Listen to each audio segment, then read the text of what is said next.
Kepala Pusat Pembiayaan Agama Kemenak RI, dan narasumber selanjutnya Kadipa Arya Saskia selaku Presiden of PPI Swiss, dan narasumber yang ketiga Siti Milatul Aja selaku Magister Universitas Gajah Mada. Terima kasih kepada para narasumber yang sudah menyempatkan waktunya pada malam hari ini. Salam hormat dari saya selaku Presidium Nasional BMPTN Nusantara, dan tak lupa juga terima kasih kepada teman-teman yang ini sudah bergabung pada kesempatan malam hari ini. Ya, Deptal Nusantara ini sebagai langkah untuk menyebar lebih luas informasi terkait urgensi pendidikan dan keluar dari era disrupsi. Salah satunya nanti mungkin akan banyak dikupas dari pengalaman para narasumber yang mengikuti dan lolos beasiswa di dalam negeri dan di luar negeri. Terus nanti juga akan dibahas lebih lengkap oleh Bapak Risman sebagai narasumber malam hari ini dari Kemenak RI, yang langsung sekaligus beliau banyak membinangi terkait beasiswa-beasiswa di perguruan tinggi yang di bawah naungan Kemenak. Agar webinar malam hari ini tidak tidak lama lagi, agar segera dimulai, paling pembukaan dari saya seperti itu. Selamat menikmati, mohon dicermati dan mohon diikuti sampai akhir. Terima kasih. Assalamualaikum warahmatullahi wabarakatuh. Waalaikumsalam warahmatullahi wabarakatuh. Terima kasih.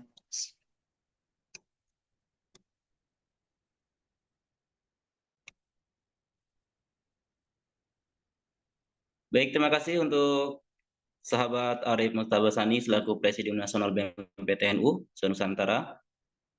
Salam hormat juga kepada Bapak Dr. Rahmat Basori SAG MAG selaku narasumber kita, Kakak Diva Arya Saskia Putri selaku narasumber kedua kita, dan juga Kakak Siti Milatul Aza SPD selaku narasumber ketiga.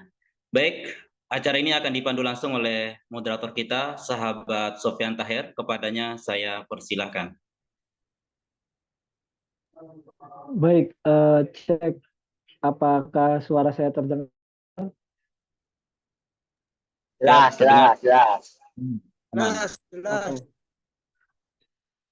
Oke, bismillahirrahmanirrahim. Assalamualaikum warahmatullahi wabarakatuh.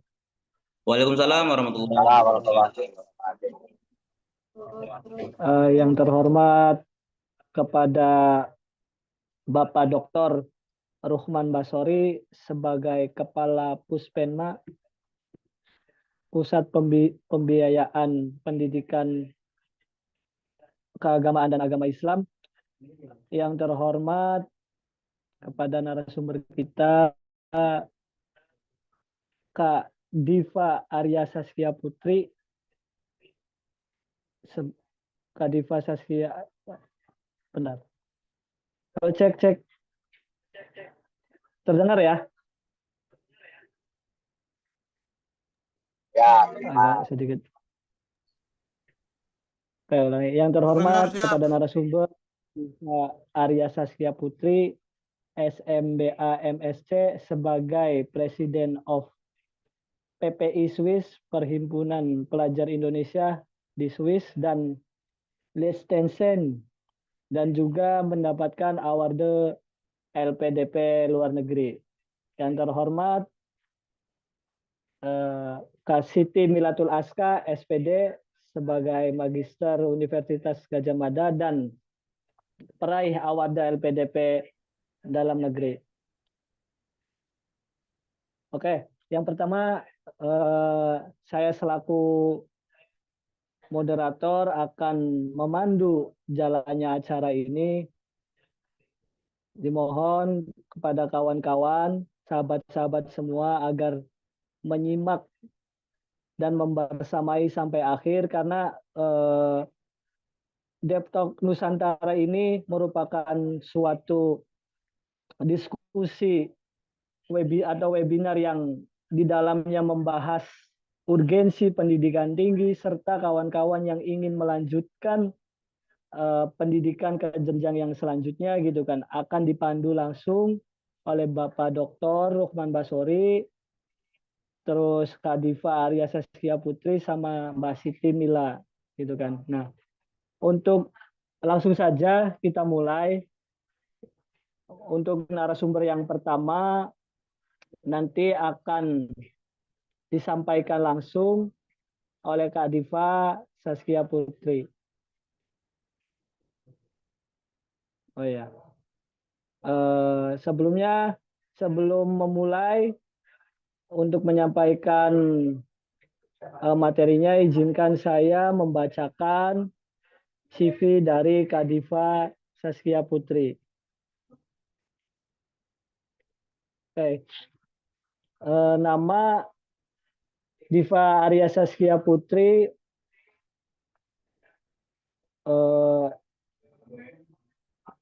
bentar.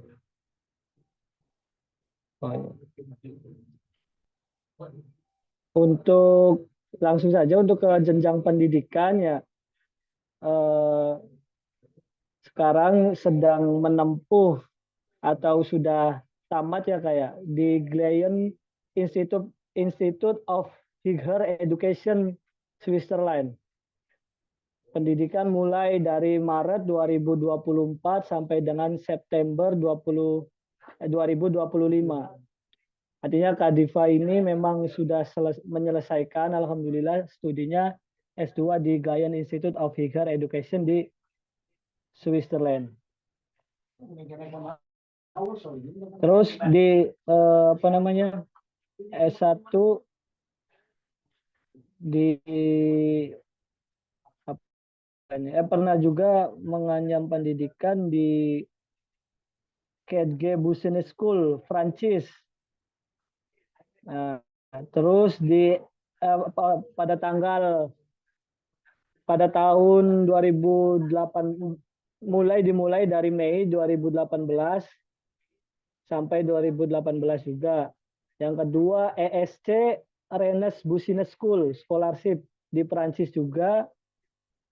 Certification International Strategic Management mulai dari April 2018 sampai 2018. Selanjutnya di School of Business and Management ITB Indonesia mengambil International Business Double Degree Program mulai dari Agustus 2015 sampai Oktober 2018.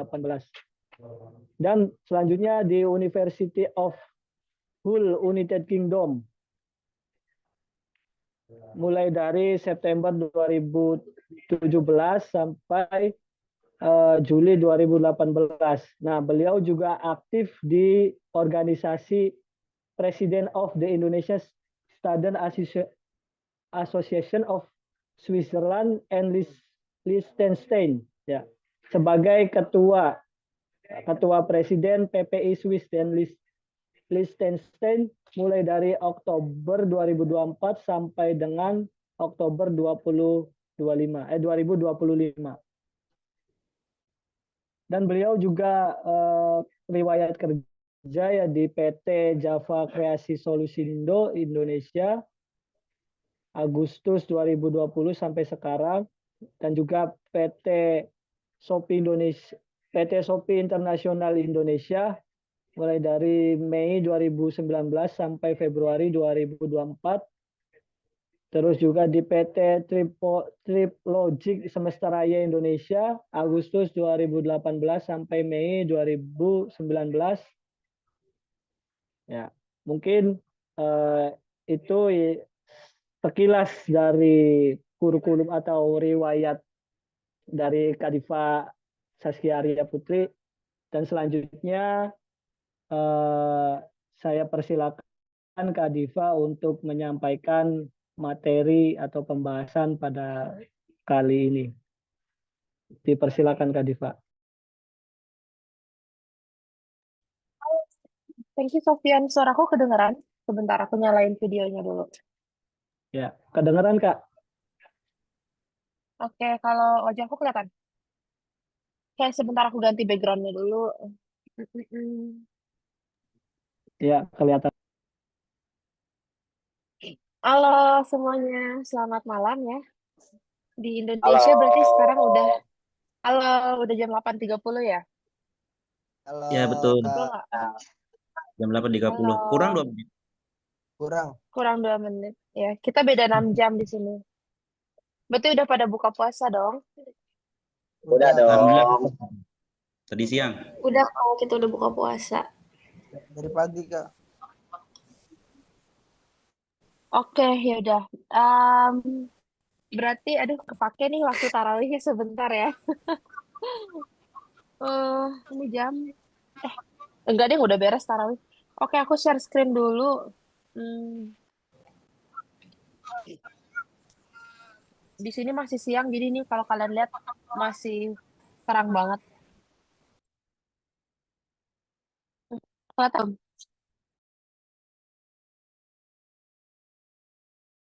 Halo teman-teman, share screen aku kelihatan nggak? Kelihatan, Kakak. Kelihatan, Kak. Jelas, jelas. Jelas ya. Oke. Jelas-jelas, Aku ini bisa, kalau nggak salah dapat berapa? 20 menit, 30 menit nggak sih untuk presentasinya? Itu Iya, biar aku Kak. bisa waktu. Oke, ah, biar terang. Hmm. Ya, ya udah oke. Kita mulai aja ya. Hmm, hmm, hmm, hmm. Ya, selamat malam semua. Em, jadi aku mau bahas sedikit nih tentang pengalaman aku kuliah di luar dan juga gimana tipsnya untuk bisa dapat beasiswa ya. Itu materi yang dibahas. Terus kan tema besarnya tentang kenapa penting banget pendidikan tinggi dan juga di era disruption ini. Oke, Hmm, kalau gitu kita mulai aja.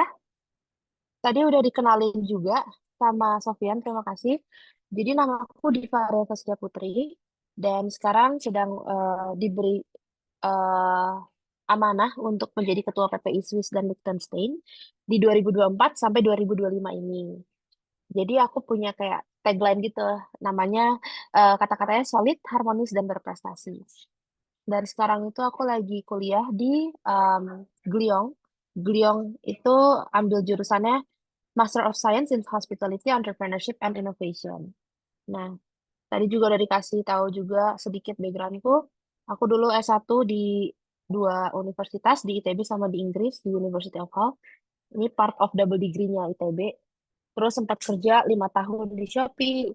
Terus juga aku bikin bisnisku dari 2020, berarti sekarang udah 4,5 tahun lah. Namanya Mornight. Itu digital agency yang tadi namanya PT Java Kreasi Solusindo. Dan sekarang aku di Gliong, ini ambil master. Anyway, itu sekilas tentang aku. Kalau mau connect silahkan, sama semua namanya di LinkedIn sama di Instagram.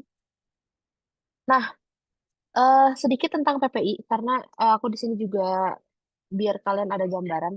Jadi sebagai mahasiswa di luar negeri itu ada wadah disebutnya Perhimpunan Pelajar Indonesia di setiap negara. Nah, kebetulan eh, kemarin aku diberi amanah untuk menjadi ketua PPI-nya. Dan di sini banyak sih yang kita kerjain. Cuman intinya adalah di PPI ini tuh adalah tempat kita untuk bisa mengeksplor diri, untuk bisa saling terkoneksi gitu. Dan juga eh, diperuntukkan khususnya untuk para pelajar, alumni, dan juga misalkan yang PhD, peneliti-peneliti yang ada di eh, luar negeri ini sebagai diaspora gitu. Dan kita juga sangat apa ya menjunjung tinggi kayak penting banget gitu membangun jaringan global dan juga untuk berkontribusi terhadap Indonesia. Ini kalian kalau mau scan ini Instagramnya kita. Oke, dan ini Swiss. Jadi secara gambaran besar kalau kalian lihat aku tinggal di daerah ini nih, Fribourg. Terus hari ini aku lagi ada di Bern. Karena Bern ini kan ibu kotanya dan kebetulan ada acara buka puasa bareng hari ini. Sorry banget, ini kayaknya ada yang belum ke-mute ya. Boleh tolong di-mute dulu nggak? Siapa yang belum mute ya? Anyway, aku lanjut. Nah, ini kalau kalian mau tahu seberapa besar Swiss dan ada berapa banyak universitasnya, kita di sini ada dibagi jadi Universitas Hospitality, ada Applied Science, ada Research Institution. Ini aku udah bantu sama kasih warna-warnanya. Jadi kalian bisa lihat, oh, kalau misalkan universitas yang jurusannya kayak ada engineering, ada bisnis, ada macam-macam itu aku kasih warna merah. Jadi contohnya University of Zurich. Terus ada juga University di Geneva. Nah, ini univ-univ besar yang dia banyak banget jurusan-jurusannya gitu. Yang beda-beda dari kesenian ada engineering, kedokteran gitu, macam-macam. Oke. Sebentar. Nah, terus kenapa sih kita sangat penting gitu? Apa sih pentingnya bisa kuliah sampai ke luar negeri gitu? Karena pertama di sini tuh kita punya akses terhadap kayak teknologi terkini, ilmu pengetahuan terkini juga. Jadi kalau kita gabungin sama era disrupsi kan kita tahu ya, sekarang udah ada AI. Terus juga orang-orang juga udah mulai memanfaatkan teknologi gitu dalam pembelajarannya. Dan di sini tuh memang sangat apa ya?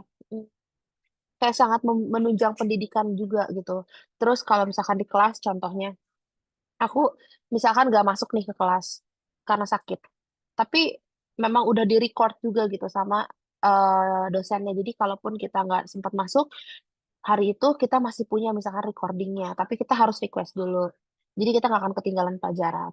Terus yang kayak mereka memanfaatkan juga misalkan AI untuk mentranskrip eh, si kegiatan hari ini. Misalkan nih, kita kan lagi webinar. Terus jadi nanti semua yang kita diskusikan hari ini tuh udah ada gitu transkripnya. Jadi tercatat gitu semuanya udah uh, langsung secara otomatis kita tahu bisa dibaca gitu. Oh, hari ini tuh bahasannya apa aja. Jadi mereka udah menggunakan semua teknologi yang terkini. Terus lingkungan akademiknya multicultural. Jadi maksudnya apa? Jadi di kampusku ini tuh nggak cuman orang-orang dari Eropa aja, tapi ada juga yang jauh-jauh dari Aussie ke Eropa, orang-orang Asia ke Eropa, dari Amerika ke Eropa, karena kan Swiss di Eropa nih. Jadi sangat multikultur, terus ada teman-teman juga dari Jepang. Jadi semuanya itu membawa culture mereka masing-masing. Jadi tanpa harus nih misalkan kita ke negara mereka, tapi mereka yang membawa negara mereka ke sini gitu. Jadi dengan culture yang berbeda, kita bisa saling transfer informasi, terus juga mempelajari budaya masing-masing. Penting juga untuk membangun jejaring global, networking. Karena networking itu sama seperti your network gitu. Aku selalu bilang kayak your network is your network. Maksudnya apa? Jadi kalau misalkan kalian merasa kayak, aduh, kayaknya aku belum punya modal nih, aku misalkan bingung mau ngapain. Nah, kalian dimulai dari ngeliat dulu kenalan kalian tuh siapa. Siapa tahu dari kenalan yang kalian punya itu bisa menunjang goals kalian gitu. Misalkan kalian nggak ngerti caranya, misalkan apa, berbahasa Inggris. Nah, coba kalian lihat ada nggak ya network kalian yang pinter bahasa Inggris, belajar sama dia atau latihan sama dia, atau minta tolong tanya gimana cara dia belajar, kalian ikutin. Jadi semua bisa berawal dari network gitu. Terus kita juga kalau kuliah di luar negeri tuh membuat karakter yang lebih mandiri, disiplin dan juga adaptable gitu, adaptif. Jadi pada saat misalkan kita yang tidak terbiasa jauh dari orang tua, kita yang misalkan tiba-tiba di luar negeri sendirian, kalian terpaksa gitu, harus bisa sendiri, harus bisa mandiri. Disiplin juga, gimana caranya kita membawa diri, gimana caranya kita tahu perbedaan kultur. Contoh di Swiss ini, telat 1 menit itu udah kayak dosa banget deh pokoknya. Semua orang tuh tepat waktu. Nggak ada yang kayak, pokoknya 1 menit itu udah dianggap telat gitu. Terus kayak adaptable, cara kita adaptasi terhadap lingkungan baru gitu. Dan di sini juga kayak kita mendukung nilainya ahlus sunnah wal jamaah dengan sikap yang inklusif juga gitu dan harus toleransi. Oke, anyway, lanjut kita bahas tentang LPDP. Nah, gimana sih strateginya bisa lolos LPDP, dan juga LPDP ini tuh mewakili visinya bangsa Indonesia. Nah, pertama, kalian harus tahu dulu kampus yang kalian pengen apa, dan programnya harus relevan. Misalkan, contoh aku dulu SBM ITB itu bisnis, tapi aku pengen pindah S2-nya belajar hospitality. Nah, kalian harus tahu gimana caranya pada saat kalian menjelaskan diri kalian di interview, karena kalian pengen pindah jurusan gitu. Apa relevansinya, apa hubungannya antara jurusan S1-nya dengan S2 yang pengen kalian ambil gitu. Kalian harus tahu goals ke depannya apa, dan kenapa kalian merasa kalian percaya diri untuk ngambil jurusan yang beda dari background kalian. Terus kalian juga harus pilih topik yang memang itu ada kontribusinya untuk Indonesia gitu. Untuk apa kalian kuliah sejauh ini gitu. Kalau ternyata di Indonesia juga kalian bisa dapat ilmu yang sama misalkan. Nah, tapi karena kalian sudah punya riset yang kuat, kalian tahu bahwa memang harus dispesifik, misalkan kampus tersebut, jurusan tersebut yang hanya bisa dipelajari dari kampus tadi. Nah, kalian bisa tuh bawa itu sebagai reason yang kuat gitu. Kayak contoh, kenapa aku pilih Glion? Salah satunya adalah semua dosen yang mengajar di universitas aku ini, mereka practitioner. Tidak ada akademisi, hanya satu orang. Jadi semuanya tuh dari industri masing-masing. Contoh, misalkan aku belajar tentang eh wellnesses and spa, karena kan hospitality ya. Dia mempelajari tentang tourism, dia mempelajari tentang hotel. Nah, kebetulan waktu itu topiknya lagi ngebahas wellness and spa. Itu beneran dosenku adalah entrepreneur yang sudah 10 tahun dia punya bisnis spa di Bali. Jadi bahkan aku kaget kayak, oh aku kuliah di Swiss, malah ketemu sama orang yang punya bisnis di negaraku gitu. Tapi dia dari Perancis, dan dia cerita tentang kenapa dia memilih Bali sebagai ya tempat dia bikin si spa itu. Terus dia mengajari kita di kelas tuh bukan teori aja, tapi praktis yang sudah dia lakukan. Jadi itu salah satu alasan kenapa aku pengen ambil jurusan ini, karena semuanya belajar dari expert. Dan semua mata kuliahnya benar-benar memberangkatkan dosen-dosen tamu semua gitu. Sesuai dengan bidang-bidangnya. Dan itu nggak didapetin di kampus lain. Dan juga pelajarannya itu seperti MBA. Jadi MBA tuh kan Master of Business Administration. Tapi studi kasusnya hospitality. Jadi itu salah satu eh, jurusan yang emang benar-benar aku pengen belajar di situ. Terus dijelasin juga di esainya. Jadi kamu harus bisa ceritain kamu itu siapa, dan apa yang kamu bisa bawa, dampak yang kamu ingin bikin itu apa, dan kamu harus fokus terhadap kontribusinya. Contoh kayak tadi aku udah jelasin kenapa reason salah satunya aku pilih Gliong dan jurusan tersebut. Nah, aku juga ceritain setelah selesai ini apa plan aku, kenapa harus aku kuliah di situ, apa yang bisa aku bawa pulang, apa yang bisa aku bawa eh, apa terhadap kepentingan gak diri sendiri gitu. Karena oke, alhamdulillah kita udah dikasih kesempatan untuk eh, meningkatkan skills, menambah ilmu lagi. Tapi apa gunanya kalau hanya untuk kepentingan kita sendiri? Akan lebih eh, istilahnya apa ya? Bermanfaat bagi banyak orang pada saat ilmu itu bisa kita sharing kan. Apalagi itu bisa membuat lebih banyak orang lain di Indonesia ataupun di sekitar kita yang juga mendapat manfaatnya gitu, ketimbang hanya untuk diri sendiri gitu. Jadi kalian juga harus fokusin terhadap kepentingan bersama gitu, nggak cuma diri kalian. Terus gimana caranya wawancaranya kalian bisa aman dan percaya diri? Kalian harus tahu dulu visi hidup kalian tuh apa. Jadi kayak ngelihat itu tuh long term goal, nggak cuman kayak short term. Kalian harus tahu 10 tahun ke depan mau ngapain, 5 tahun ke depan ngapain. Akhirnya kalian planningin 2 tahun ngapain, 1 tahun ini ngapain, bulan depan ngapain gitu. Kalian harus tahu dari yang long term sampai ke yang short term, dari yang plan jangka panjang sampai ke jangka pendek.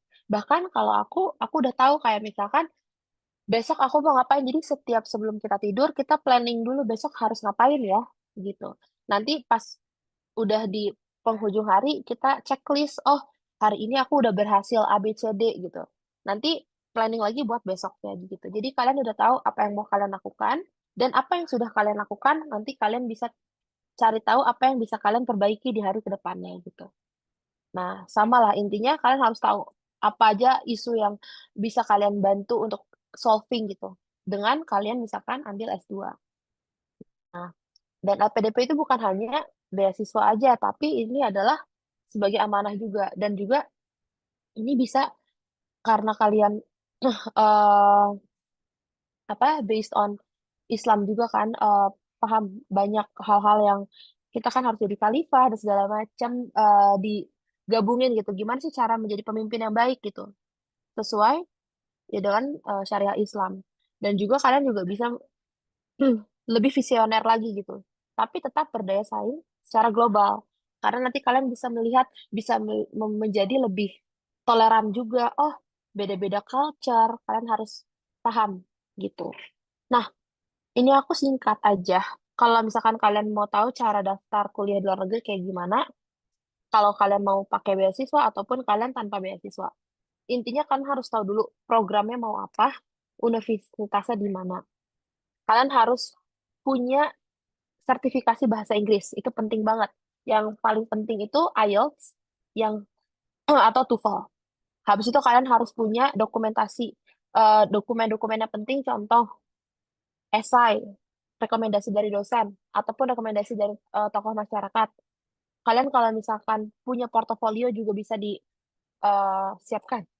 Terus kalian nanti tinggal ajuin aplikasinya. Misalkan kalian mau daftar di mana, kalian lihat aja di website sekolahnya berapa biaya aplikasi ke sekolah tersebut. Terus nanti kalau kalian udah diterima, setelah kalian lolos seleksi administrasi, wawancara, udah kasih motivation letter juga ke kampusnya. Nanti ada namanya letter of acceptance kalau kalian diterima. Jadi LPDP itu ada dua cara. Either kalian itu daftar LPDP baru daftar kampus, atau kalian udah keterima di kampusnya baru daftar LPDP. Tapi stepnya nanti jadi berbeda. Dulu aku udah keterima dulu di kampus, baru aku daftar LPDP itu. Jadi aku nge-skip satu step, yaitu step skolastik. Jadi kayak nggak usah TPA, nggak usah tes tulis, tapi straight interview gitu. Jadi langsung ke interview akhir setelah administrasi lolos. Tapi kalau kalian belum keterima kampus, kalian harus ada skolastik dulu. Cuman intinya kalian harus tetap cek di website resminya karena biasanya tiap tahun ada kayak update gitu. Terus urusin visa tuh juga butuh waktu. Jadi jangan mepet. Kalau misalkan kalian udah keterima kampusnya, udah keterima beasiswanya, kalian harus at least dulu sih aku 1 sampai 2 bulan visanya keluar. Tapi lebih aman kalau kalian 3 bulan. Terus kayak harus tahu di negara tersebut butuh uang minimal berapa biaya hidupnya. Contohnya misalkan kalau di Swiss itu kita bisa hidup lumayan nyaman lah di atas 1.500 atau 1.700 sampai 2.000 untuk tinggal karena kan Swiss salah satu negara termahal di dunia dan juga biaya hidupnya tinggi, tapi memang kalau memang orang di sini juga UMR-nya ya setara dengan biaya hidupnya gitu. Jadi kita nggak bisa bandingin dengan Indonesia karena memang di Swiss ini 5 kali lipat lebih mahal daripada di Indonesia gitu. Contohnya nih, ini aku lagi ada di apa namanya di Bern. Di Bern itu harga McD misalkan McDonald di Indonesia kan kita 35.000 misalkan udah bisa makan ayam pakai minum ya. Di sini 350.000 gitu. Beda nol. Tapi itu udah paling murah. Jadi sekali makan di sini misalkan 350.000 gitu. Ya, kalau di Indonesia itu udah mewah banget kan. All you can eat kita bisa dapat gitu. Terus juga kan harus siapin kayak apa aja sebelum berangkat dan harus tahu misalkan di sini itu negaranya bakal sedingin apa sih barang-barang yang harus kalian bawa dari Indonesia apa aja gitu. Terus realitanya gimana setelah kuliah di sini? Pasti dong kaget di awal-awal. Aku juga sedikit culture shock adalah dikit-dikit kayak oh ternyata di sini orang makan itu nggak bisa kayak 24 jam restoran buka di sini enggak. Tapi kita cuman makan sesuai jam makan. Contoh, makan pagi, restoran buka. Terus udah gitu dia tutup. Baru buka lagi nanti jam 12 siang. Dan bukanya juga cuma 2 jam sampai jam 2 siang. Terus tutup lagi. Nanti kalau mau makan malam baru nanti nunggu lagi buka jam 6 sore misalkan. Kenapa seperti itu? Karena memang salah satunya biaya membayar orang bekerja di sini tinggi. Jadi mereka hanya buka restoran sesuai jam makan doang gitu. Itu lumayan kaget karena mau nggak mau kita nggak bisa makan seenaknya. Kita nggak bisa tiba-tiba lapar jam 4 sore gitu pengen makan, nggak ada yang buka restoran. Jadi satu-satunya resto yang 24 jam biasanya McDonald doang. Cuman tempat-tempat lain mereka bukanya pagi atau siang atau malam gitu. Atau masak aja sendiri. Kalau kalian tiba-tiba lapar di jam restoran yang masih tutup misalkan. Terus juga adaptasi bahasa. Di sini bahasanya banyak. Belajarnya tuh nggak hanya bahasa Inggris, tapi sesuai lokasi kita tinggal. Misalkan di daerah Swiss yang lebih mepet ke negara Perancis, orang-orang ngomongnya Perancis. Negara Swiss yang lebih mepet ke Jerman, ngomongnya bahasa Jerman kayak gitu. Dan gimana caranya kalau kalian lagi kangen nih sama keluarga kalian, ya udah telepon mereka, video call. Nah, itu juga kan untuk mengobati rasa kangen ya, karena kan jauh. Nggak bisa langsung tiba-tiba, aduh besok ke Jakarta, aduh besok pulang deh gitu. Kan tidak semudah ini. Dan tidak semurah itu juga ya beli tiket dari Eropa ke Indonesia. Jadi ya udah, kalau kangen ya telepon. Caranya gimana untuk bertahan hidup biar tidak homesick? Salah satunya kalian bisa join PPI gitu. Komunitas ini isinya orang Indonesia semua. Dan kalian kalau misalkan kangen pengen ngomong bahasa Indonesia, lebih enak kan sama komunitas yang sama-sama bahasa Indonesia. Kalian juga harus bisa disiplin, manajemen waktunya harus baik, dan jaga kesehatan. Bukan hanya mental, tapi juga spiritual. Ya, sekarang lagi bulan puasa juga, dekatkan diri juga, lebih dekat lagi sama Tuhan, tapi jangan lupa bahwa setelah bulan puasa juga tetap harus dekat gitu. Karena kadang di sini eh, emang beda ya, kayak maksudnya kitanya harus lebih effort. Contoh, kemarin aku kayak pengen coba taraweh, tapi ternyata nggak bisa. Jadi perempuan itu lebih baik ya udah sholatnya di rumah karena di masjid yang aku datengin itu memang khusus laki-laki aja gitu. Jadi kalian harus cari di mana ya kira-kira misalkan mau sholat, tapi perempuan juga bisa ikut sholat karena ada pembatasnya atau emang disediakan untuk laki-laki dan perempuan gitu. Karena nggak semua tempat ya beda lah. Di Indonesia di masjid banyak, di Swiss sedikit gitu. Jadi kalian harus bisa adaptasi dengan itu. Dan komunitas-komunitas juga yang mendukung untuk bisa beribadah bareng-bareng gitu. Terus kehidupan sehari-hari di sini kayak gimana? Ada selain kita sekolah, karena aku juga sambil eh, kuliah itu, kita bisa aktif di luar kuliah juga. Contohnya ikut organisasi. Dan kita sebagai student, kita sebenarnya boleh part-time. Tapi tetap harus sesuai dengan work permit-nya. Maksimal kalau di sini 15 jam di Swiss. Tapi di setiap negara beda-beda maksimalnya. Kalian bisa cek juga sesuai dengan eligibilitasnya. Terus transportasi di sini juga kalian harus pelajari karena nggak ada angkot, nggak ada beda lah pokoknya di sini tuh semua banyaknya kereta kalau mau pergi-pergi. Jadi kalian harus belajar cara baca petanya dan segala macam. Nah, kalau kalian mau cek lebih lanjut kayak spesifik tentang Switzerland, kalian bisa klik nih PPT ini tuh. Aku udah kasih ada website PPI. Jadi aku kasih lihat dikit ya. Kalau kita klik, ini nggak keluar tapi harusnya bisa dipencet. Oh, anyway, ini adalah website tentang PPI di Swiss dan tentang Swiss secara detail. Kalian bisa cek di situ. Dan sebagai penutupan, em, dari aku, kalian sebagai generasi muda harus bisa siap juga menyambut era disrupsi sekarang. Dan juga pendidikan tinggi tuh sangat penting maupun di luar ataupun di dalam negeri. Ya untuk apa? Untuk kemajuan gitu, kemajuan kita secara individu, secara masyarakat, secara bersama. Itu kita harus terus develop diri kita kan, dan juga jangan takut gagal. Yang penting kita mulai dulu aja dan terus belajar. Jadi dari aku sebagai santri global, kalian harus bisa menjaga nilai Islam dan juga menjelajahi ilmu dan teknologi di dunia. Oke, kalau gitu dari aku cukup. Terima kasih banyak. Kalau ada pertanyaan boleh ya. Terima kasih. Oke, siap. Terima kasih banyak Kak Diva yang telah memberikan ilmu dan pengalamannya ya di Swiss ya. Ya sangat luar biasa sekali lah. Ya semoga kita sebagai mahasiswa NU gitu kan atau mahasiswa pada umumnya bisa seperti Kak Diva gitu kan, belajar di luar negeri, merasakan situasi kondisi dan apa namanya belajar hidup mandiri di luar negeri lah. Tapi bukan kabur aja dulu, tapi kita apa namanya menuntut ilmu gitu kan. Karena pepatah bilang kan tuntutlah ilmu gitu kan, walaupun sampai ke negeri Cina. Ya, itu menjadi sebuah impian kita lah. Nanti ketika kita diberi kesempatan untuk bisa belajar menuntut ilmu di luar negeri. Oke, nanti sistem diskusinya kita narasumber terlebih dahulu menyampaikan, nanti kita setelah itu kita ada beberapa sesi untuk pertanyaannya. Oke, terima kasih sekali lagi Kak Diva, kita apresiasi betul untuk Kak Diva. Nah, selanjutnya Thank you.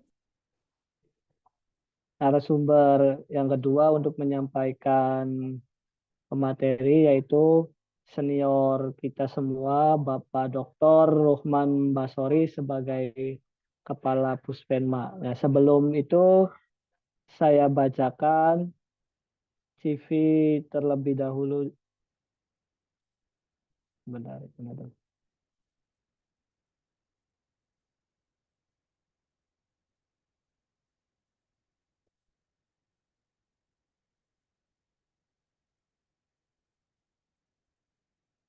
Oke, kawan-kawan. Sebentar.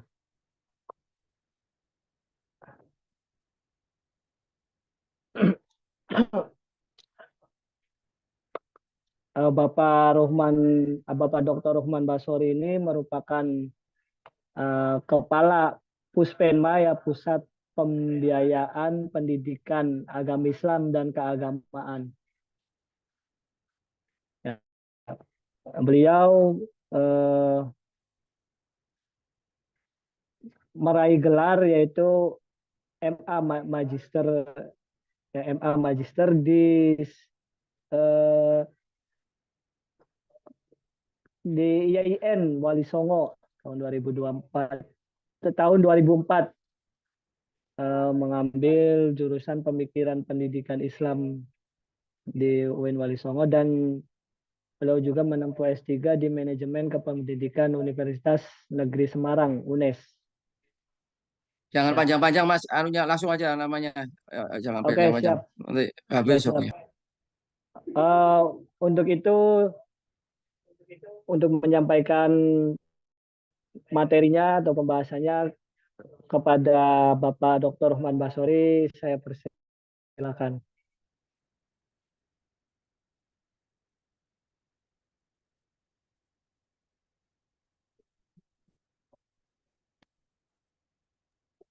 Assalamualaikum warahmatullahi wabarakatuh.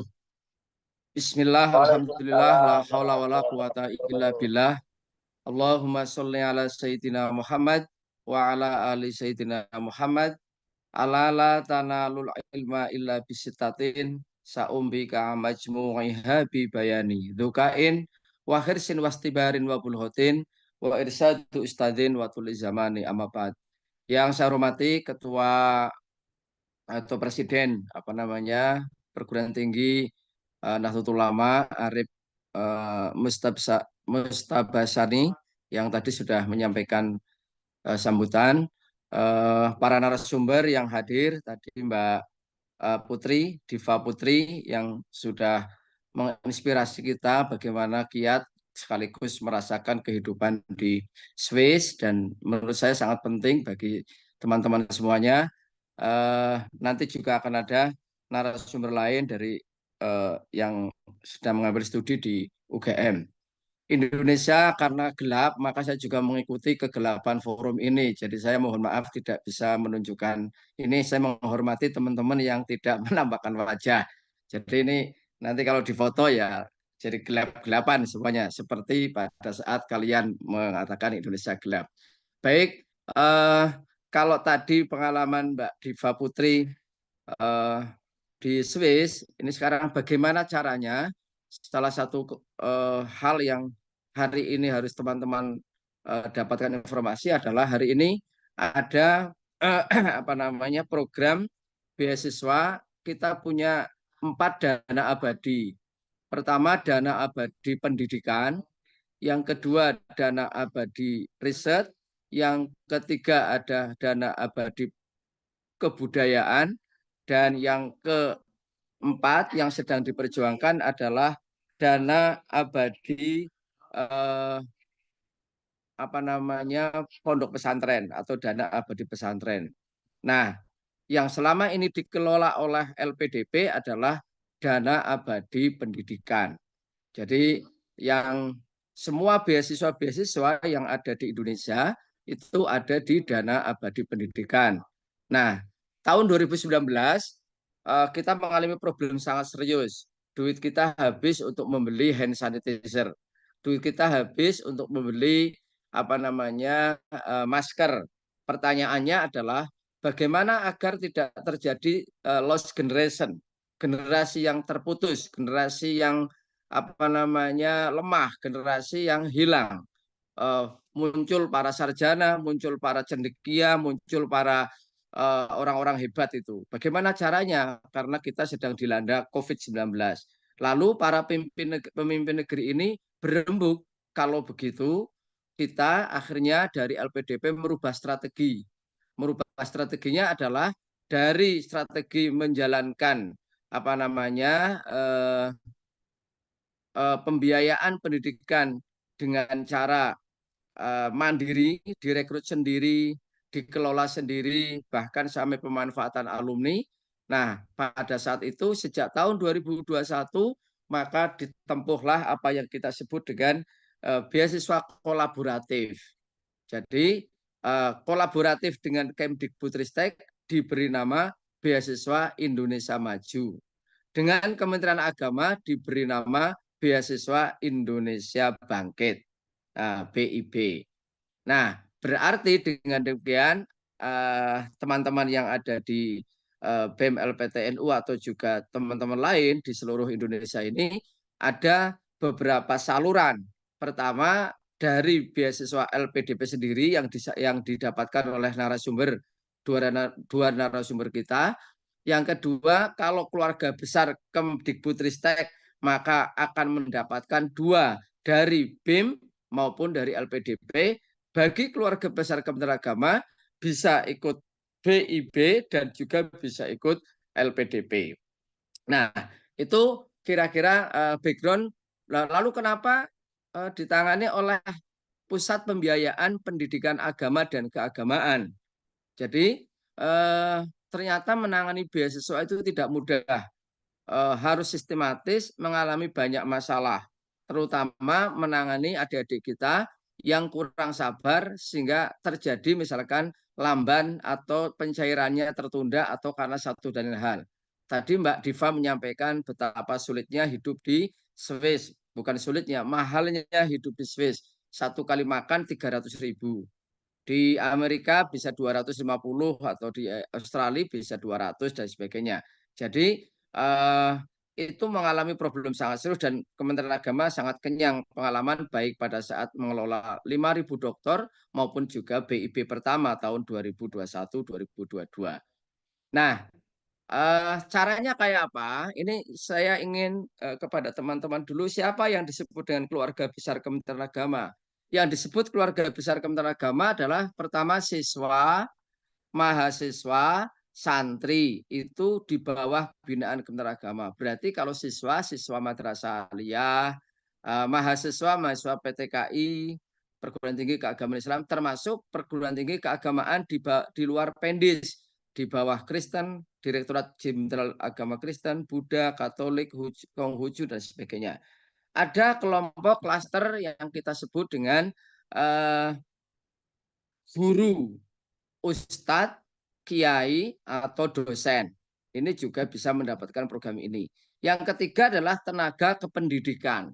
Tenaga kependidikan, yaitu tenaga kependidikan yang ada di madrasah, tenaga kependidikan yang ada di UIN, YIN, STAIN, dan juga PTKIS. Yang terakhir yaitu keluarga atau bagian dari pegawai Kementerian Agama dari pusat sampai daerah itu juga berhak mendapatkan program-program semacam ini.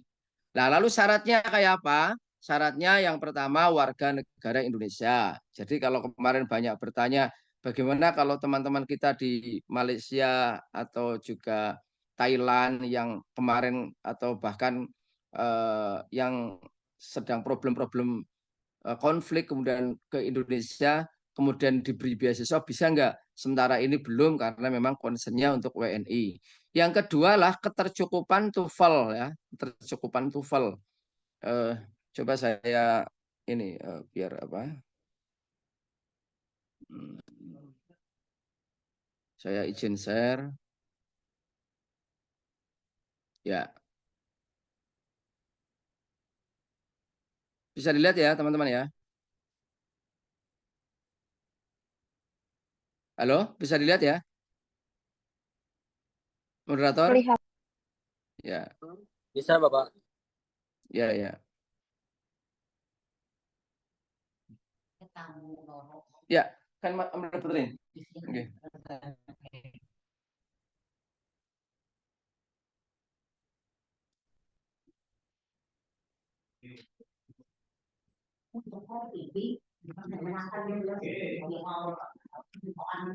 Nah ini teman-teman semuanya warga negara Indonesia kemudian memiliki sertifikat kemampuan bahasa Inggris dan bahasa Arab dan itu atau ya jadi kalau yang mengambil ke Timur Tengah tentu menggunakan bahasa Arab boleh menggunakan Inggris boleh menggunakan bahasa Arab boleh tapi kalau yang di negara-negara lain juga terutama di Eropa di Amerika tetap pakai bahasa Inggris. Nah kalau di dalam negeri juga ada syarat bahasa Inggris. Yang ketiga memiliki ijazah dan transkrip pendidikan sebelumnya di aliyah untuk S1, di S1 untuk S2 dan S3 dan sebagainya. Memiliki LOA tadi, Letter of Extent. Tadi disampaikan Mbak Diva juga sama, 2 jalur lah kita tambah 1 jalur yaitu jalur kemitraan kampus-kampus yang bekerja sama dengan Kementerian Agama yang kemudian sudah sejak tesnya nanti cukup sekali sehingga nanti bisa mendapatkan beasiswa. Yang kelima adalah membuat proposal personal statement atau IC yang tadi sedikit disinggung oleh Mbak Diva tadi, rencana studi dan penelitian kira-kira mau ngapain, risetnya meyakinkan kepada wawancara dan sebagainya.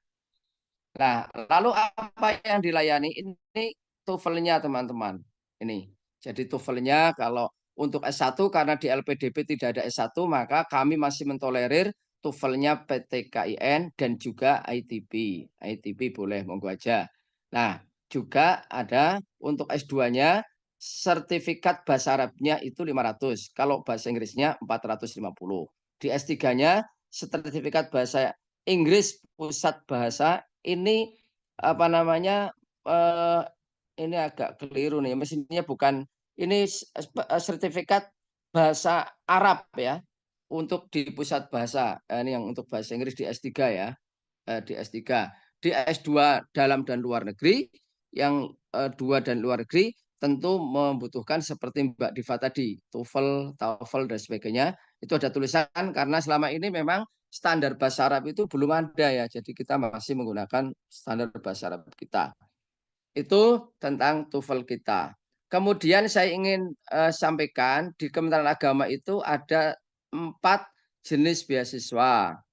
Pertama, beasiswa umum.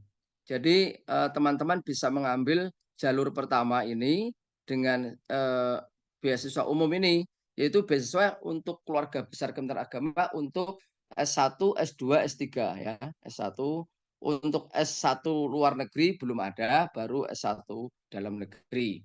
Kemudian yang kedua beasiswa prestasi, yaitu bagi mereka yang memiliki prestasi akademik maupun non akademik termasuk mereka yang hafid Quran 10 juz. Nanti adik-adik kita bisa mengambil di beasiswa prestasi S1 dalam negeri maupun beasiswa double degree di S2 di luar negeri. Yang ketiga adalah beasiswa target, yaitu beasiswa yang dimaksudkan sebagai bentuk afirmasi untuk mendukung program-program dan visi besar Kementerian Agama dalam rangka untuk meningkatkan akses, mutu, dan daya saing bagi guru, dosen, dan sebagainya yang tadi saya sebutkan. Nah, ini hanya ada 2 layanan. Pertama, adik-adik yang tidak bisa mengikuti offline, nanti kita sudah punya namanya PJJ, Pendidikan Jarak Jauh, yang kita tempatkan di UIN Cirebon untuk program S1. Yang kedua, program beasiswa santri berprestasi PBSB untuk S1. Jadi kalau ditanya apakah dengan demikian digantikannya PMU itu dengan pusat pembiayaan, bagaimana nasib PBSB? Masih ada dan masih kita pertahankan nama PBSB karena mempunyai legenda yang cukup panjang tahun 2005 sampai sekarang. Bagi adik-adik yang berlatar belakang santri, jenisnya adalah jenis beasiswa target. Kemudian ada teman-teman yang tidak sempat mendapatkan degree, maka teman-teman bisa mengikuti bantuan penyelesaian pendidikan S3 dalam negeri, yaitu semacam bantuan studi untuk yang sedang menyelesaikan disertasi, itu semester 3 ke atas dan sudah seminar proposal. Nanti akan ada dilakukan itu.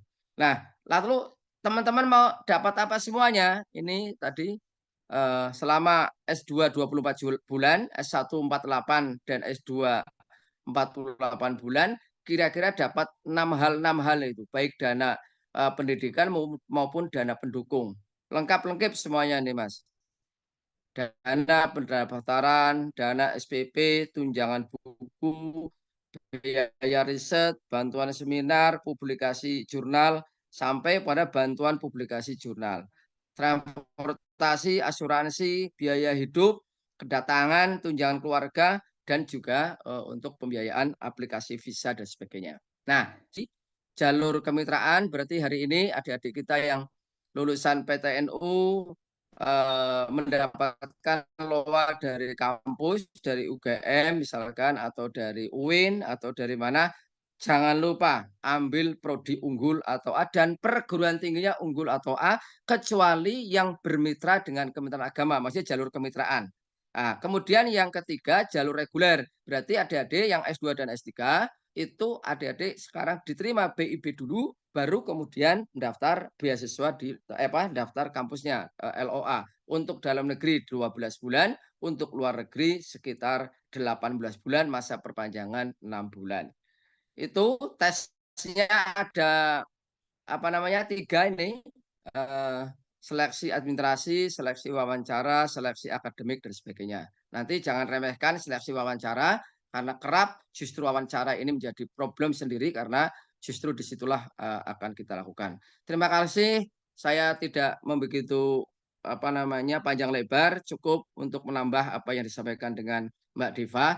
Pesan saya lain waktu kalau bikin seminar pada kelihatan wajahnya, jadi tidak seperti Indonesia gelap hari ini ya, Mas Moderator ya. Terima kasih. Wallahul muwaffiq ila aqwamit thoriq. Wassalamualaikum warahmatullahi wabarakatuh. Tadi saya jam 2 itu luar biasa 250 dan menunjukkan wajahnya semua. Jadi saya tahu kalau nanti dia, Pak Roman saya pernah ikut loh PB Kopri. Ya, ini bisa jadi hanya nama-namanya, jadi saya nggak ada jaminan kalau saya tidak tahu namanya. Terima kasih. Assalamualaikum warahmatullahi wabarakatuh. Waalaikumsalam warahmatullahi wabarakatuh.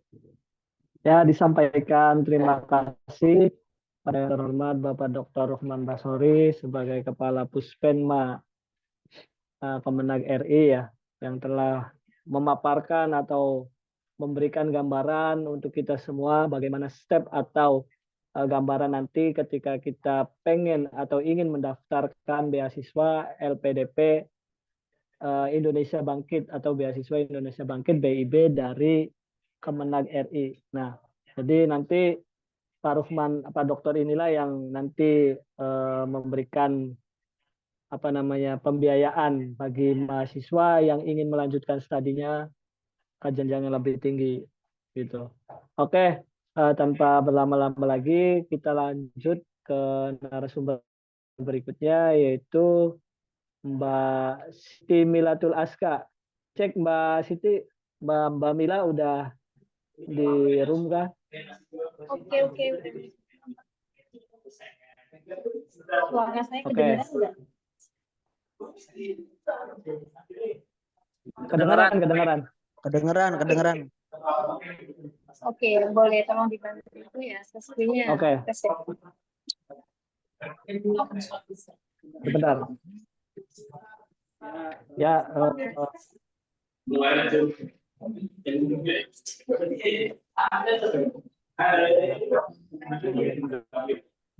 oke, sebelum Mbak Mila menyampaikan materinya atau pembahasan, izinkan saya membacakan kurikulum kita atau biodata pribadi. Nama Siti Milatul Aska, beliau dari Desa Kulon Kecamatan Kulon, Kabupaten Grobogan, Provinsi Jawa Tengah. Nah, jenjang pendidikan S1, SD, SDN 5 Pulau Kulon 2006 sampai 2012, SMP MTS Al Munawar Bojonegoro 2012-2015, SMA MA Al Munawar Bojonegoro 2015-2018, S1 Sekolah Tinggi Agama Islam Grobogan 2018-2022, S2 Universitas Gadjah Mada tahun 2025. Ya. Beliau sedang menempuh pendidikan magister di Universitas Gadjah Mada dan mendapatkan award LPDP dalam negeri. Untuk organisasi BEM STAIG ya, sebagai ketua BEM Universitas, IMAPSI Pulau Jawa sebagai ketua bidang advokasi, PMII pengurus cabang sebagai bendahara, Posnu Kabupaten Grobogan ketua bidang masyarakat, Pesabera Kabupaten Grobogan sebagai bendahara, BEM Nusantara sebagai koordinator isu perempuan dan anak, IPMI Kabupaten Grobogan sebagai sekretaris, PMII pengurus cabang sebagai ketua kaderisasi Kopri, Klub Finansial MBA UGM sebagai public relation,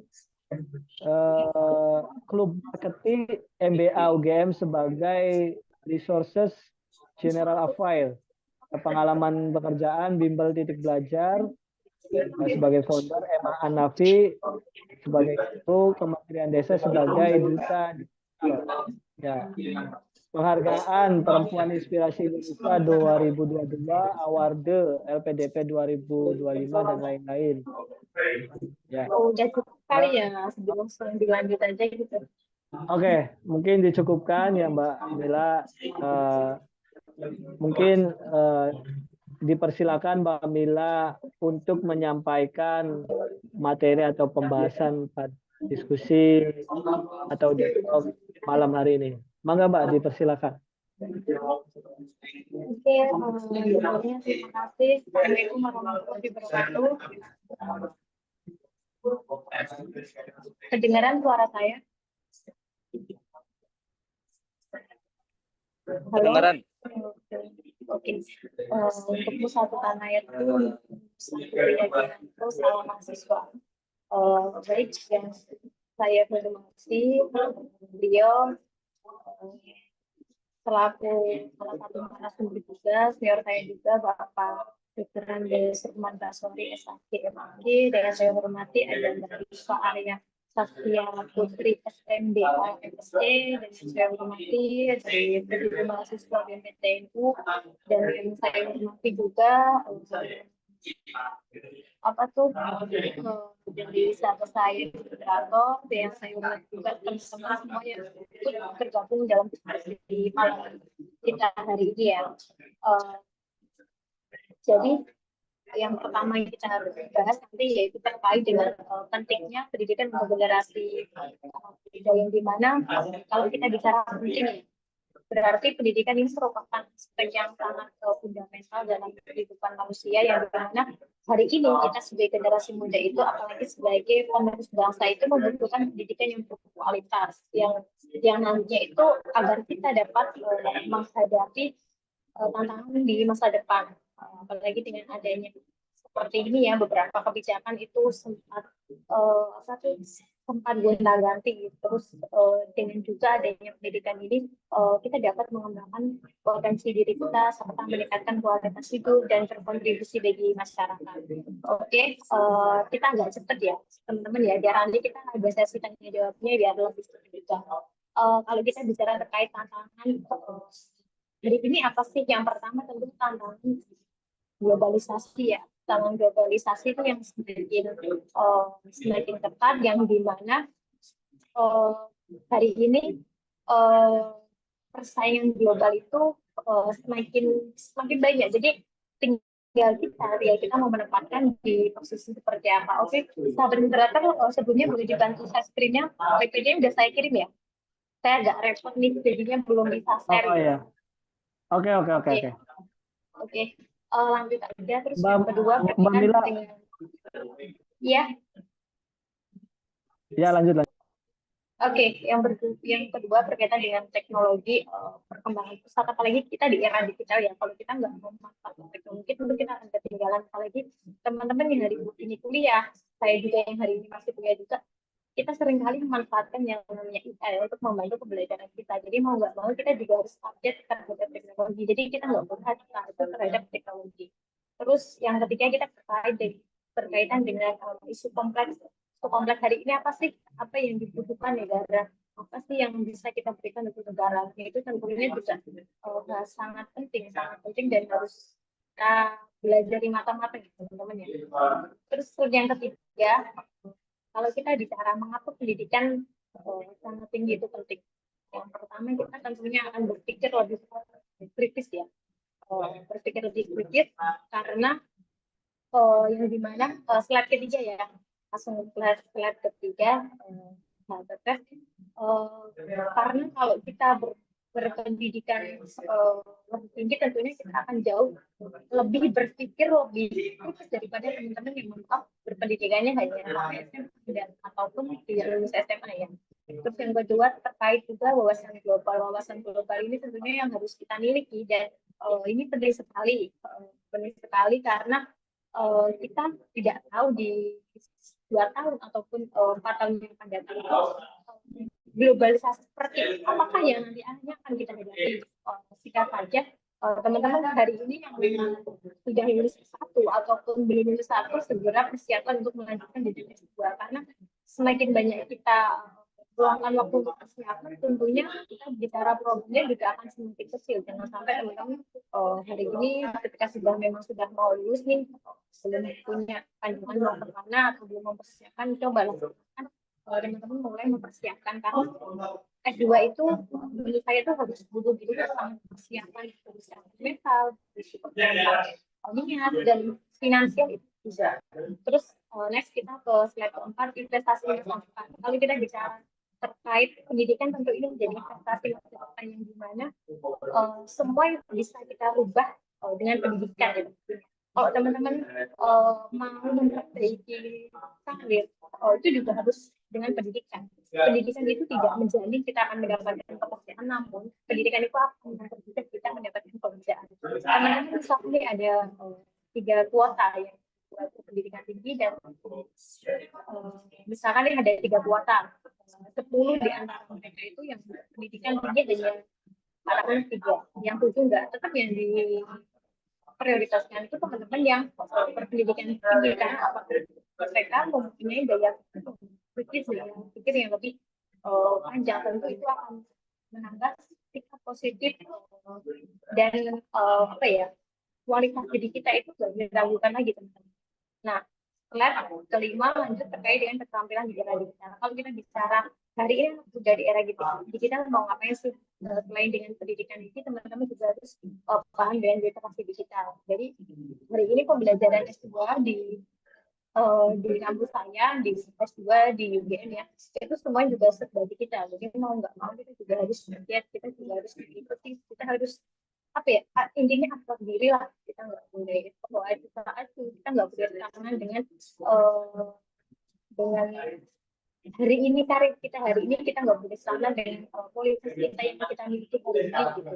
Oke, terus yang terkait dengan peran pendidikan tinggi dalam inovasi. Nah, kalau kita bicara terkait dengan peran pendidikan tinggi dalam inovasi ini, yaitu teman-teman ketika memang S2 nanti kan untuk mempunyai hasil akhir berupa penelitian, dan silakan teman-teman ketika memang di S1 sudah ada rencana penelitian apa, terus mau lanjut juga ada penelitian apa, silakan teman-teman mempersiapkan semuanya. Dan teman-teman tadi saya sepakat apa yang dikatakan oleh pemateri sebelumnya ya, bahwa kalau teman-teman mau dapat beasiswa, teman-teman harus menyiapkan TOEFL. Kalau di luar negeri itu teman-teman harus punya IELTS. Kalau dulu saya itu ngurus TOEFL itu sampai saya bolak-balik ke Paris. Saya balik-balik ke Paris, teman-teman, karena memang saya dari bahwasanya kualitas saya kurang, jadi saya harus belajar dengan giat gitu.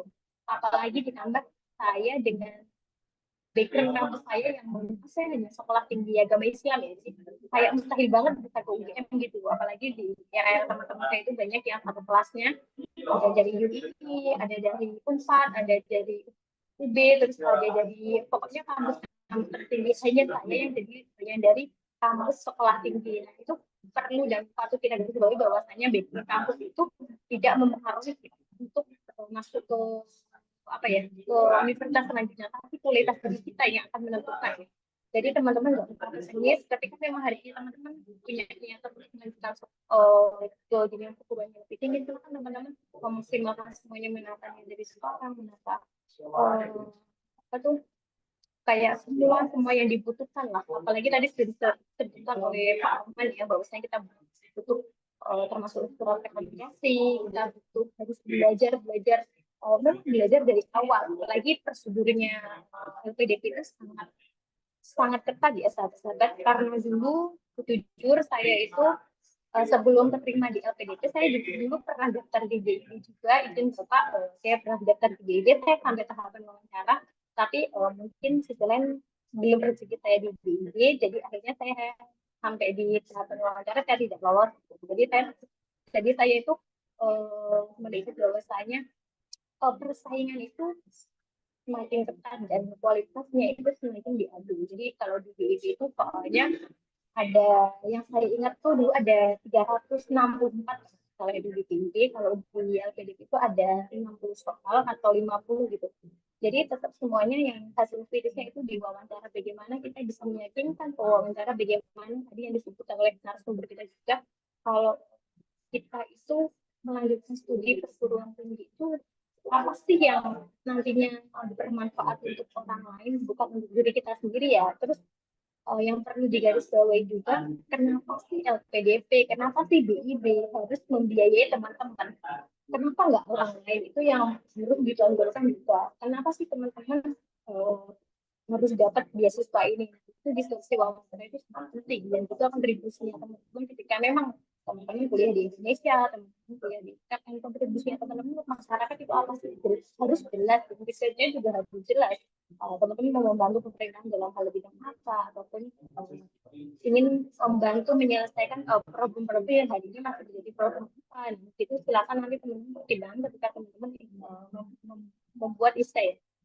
Terus yang ketujuh, akses pendidikan tinggi. Kalau kita yang pertama kita bicara pendidikan tinggi, tentu kita bicara biaya, teman-teman nggak menafik, karena teman-teman ketika memang studi di luar negeri ataupun di dalam negeri ini memerlukan biaya yang bukan hanya banyak lagi ya, tapi memang sangat banyak gitu. Teman-teman mungkin bisa buat umroh itu sampai 6 kali 7 kali ya kalau kita hitung. Tapi kan di sini kita bicara terkait biaya ini tidak bisa dikaitkan dengan dan tidak bisa kita keluarkan dengan makanya akses pendidikan tinggi ini sangat penting, terutama yang kita pendapatkan dalam hal beasiswa, yaitu keterbatasan biasa. Teman-teman yang punya keterbatasan dia ya seperti saya juga, silakan teman-teman memaksimalkan niat dan tekad untuk bisa berkontribusi lewat beasiswa. Salah satunya tadi sudah diajarin juga sama Bapak senior kita, Bapak Arman, ada di ID telah dibuka. Teman-teman silakan daftar. Teman-teman silakan daftar. Kalau memang gagal belum rezeki itu nggak masalah. Semua orang punya masa gagal masing-masing. Tapi yang wajib dan harus digarisbawahi teman-teman ketika teman-teman gagal itu teman-teman harus bangkit lagi. Teman-teman nggak boleh ketika gagal ya udah saya gagal aja itu nggak boleh. Ya udah ketika memang gagal mungkin belum rezekinya silahkan daftar lagi.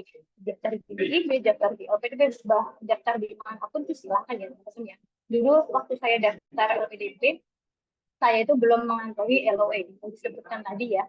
Kalau mungkin narasumber satunya udah dapat LOE jadi nggak perlu merasakan sulitnya TBS ya. Tapi kalau saya itu non LOE jadi saya murni daftar LPDP dulu ketika memang sudah keterima LPDP saya baru daftar terus baru dapat LOE. Jadi saya lewat seleksi administrasi, seleksi TBS yang kerja betapa sulitnya soal dan seleksi wawancara ya. Jadi teman-teman kalau memang belum punya LOE silakan daftar tanpa LOE itu nggak apa-apa, kita nggak tahu nantinya kita itu bakal sampai akhir pokoknya. Terus yang kedua yaitu beasiswa, solusi bantuan keuangan. Sudah dijelaskan bahwasanya di Indonesia itu banyak sekali beasiswa ya, salah satunya tadi yaitu beasiswa bikin yang dimana difasilitasi oleh Kemenang ya, beasiswa Indonesia Bangkit yang dimana itu sama dengan kayak LPDP sih teman-teman, cuma bedanya istilah aja ya. Teman-teman hari ini punya kesempatan walaupun di ini masih dibuka silakan daftar BIP. Tapi ketika memang gagal LPDP dibuka silakan daftar LPDP enggak ada. Ini ketika memang kita daftar di semuanya ya teman-teman ya. Apalagi ketika kita sudah punya dan tekad yang kuat dan serta doa orang tua saya yakin itu sudah menjadi poin plus ya, poin plus untuk kita dapat diri oleh Tuhan. Terus yang ketiga peran pemerintah itu meningkatkan pendidikan. Bahwasanya kenapa sih efisiensi anggaran itu tidak memangkas PDP ya? Karena pemerintah tahu betapa pentingnya LPDP ini untuk generasi muda. Bagaimana pentingnya LPDP ini untuk anak muda mungkin dari LPDP atau lainnya itu dipangkas ya. Tapi kalau untuk LPDP ini tidak ada pemangkasan karena Indonesia tahu betapa pentingnya LPDP buat kita, betapa kontribusinya LPDP buat kita. Ya mereka itu kayak penting banget sih, jadi nggak perlu dipangkas dan lulusan LPDP ataupun yang sudah award di LPDP dan luar negeri itu patut diapresiasi ya teman-teman. Nanti silakan jika teman-teman memang berniat untuk join untuk daftar silakan teman-teman mempersiapkan semuanya. Tentu ini menjadi suatu hal yang kesempatan buat teman-teman yang tidak boleh terlewatkan ya. Apalagi saya teman-teman tadi kita bicara saya yang backgroundnya dari sekolah tinggi, mungkin dari teman-teman ada yang dari sekolah tinggi. Kalau sekolah tinggi ke UGM ya teman-teman bisa bayangin sendiri ya tadi sekolah tinggi ke UGM itu menjadi hal yang kayak profil sendiri ya teman-teman ya. Karena UGM ini memang kampus yang menurut saya itu sangat disiplin banget. Jadi kalau mbaknya tadi telat menit ya, kalau di UGM itu telatnya itu nggak boleh lebih dari 15 menit dan sistem absensinya itu sudah pakai digital, jadi tidak manual, jadi sudah bisa dimanipulasi. Apalagi dengan program studi saya MBA Magister of Business Administration, yaitu di mana prodi ini tuh prodi yang ada di luar negeri ya. Jadi di Indonesia itu hanya ada beberapa kampus yang menyediakan prodi MBA. Dulu teman-teman saya itu lintas prodi. Saya satunya itu manajemen pendidikan Islam karena saya ingin belajar lebih lanjut terkait manajemen. Makanya saya ambil MBA di UGM. Karena memang saya telusuri itu kampus UGM itu punya penelitian yang sangat luar biasa.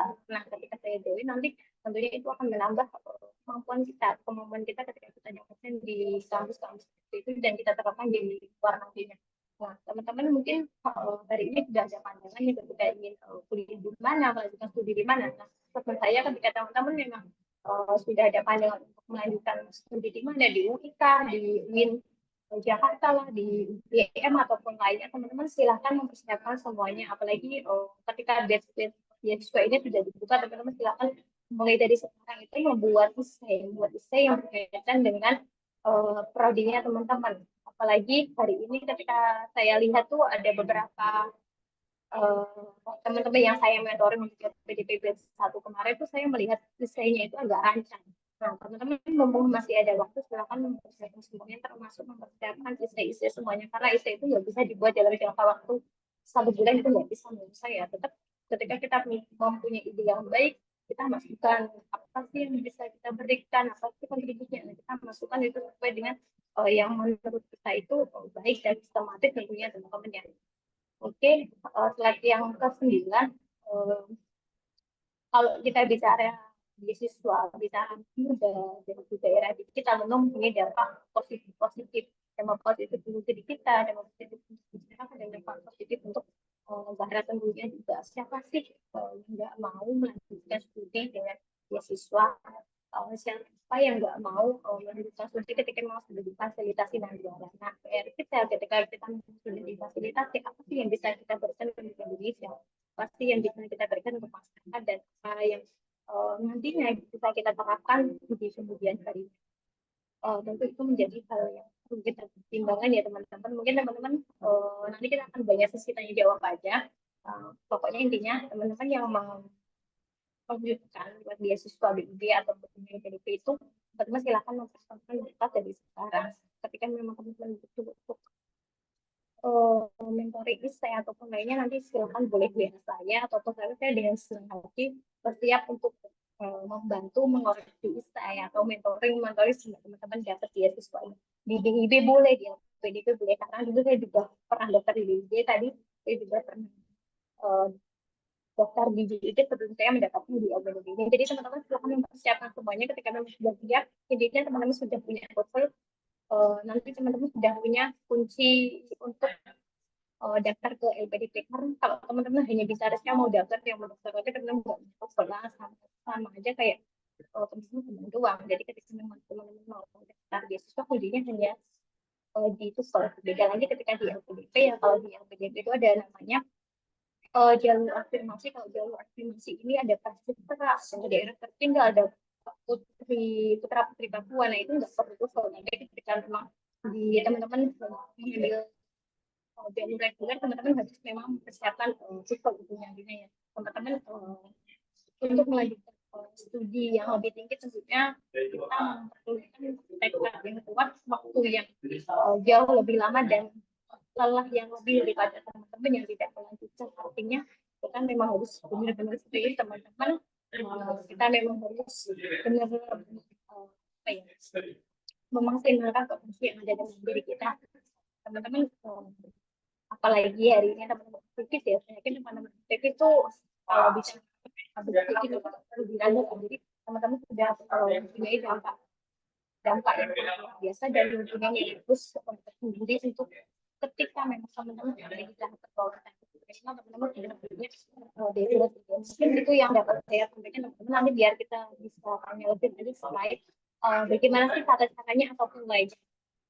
Saya yang hari ini bagi penerima di LPDP di Universitas Gadjah Mada Prodi Indonesia, saya berterima kasih atas kesempatan hari ini. Nanti teman-teman saya untuk diinsuin di UGM jadi kita bisa jadi filosofi di UGM. Mungkin itu yang dapat saya sampaikan saat teman-teman ya, bisa dilanjutkan untuk sesi tanya jawabnya. Terima kasih.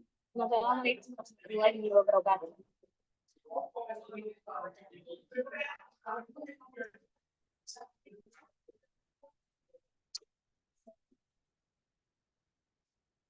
Oke, waalaikumsalam warahmatullahi wabarakatuh. Ya, langsung saja disampaikan terima kasih kepada Mbak Mila Aska yang telah memaparkan ilmu serta pengalamannya tentang urgensi pendidikan tinggi beserta langkah-langkah untuk bisa lolos seleksi LPDP. Oke, mungkin langsung saja untuk sesi yang kedua yaitu tanya jawab. Dipersilakan jika teman-teman ingin bertanya untuk mengangkat tangan dan bisa disebutkan nama, alamat, asal kampus dan lain sebagainya. Untuk sesi pertanyaan yang pertama yaitu 3 orang. Nah, nanti jikalau waktu masih bisa ada kesempatan, nanti kita buka sesi kedua. diprioritaskan untuk ini dulu ya, apa namanya, mengajukan tangan secara langsung ya, tanya langsung lah. Oke, Mangga dipersilakan. Oke, untuk Kak Muhammad Muhibudin, Mangga Kak.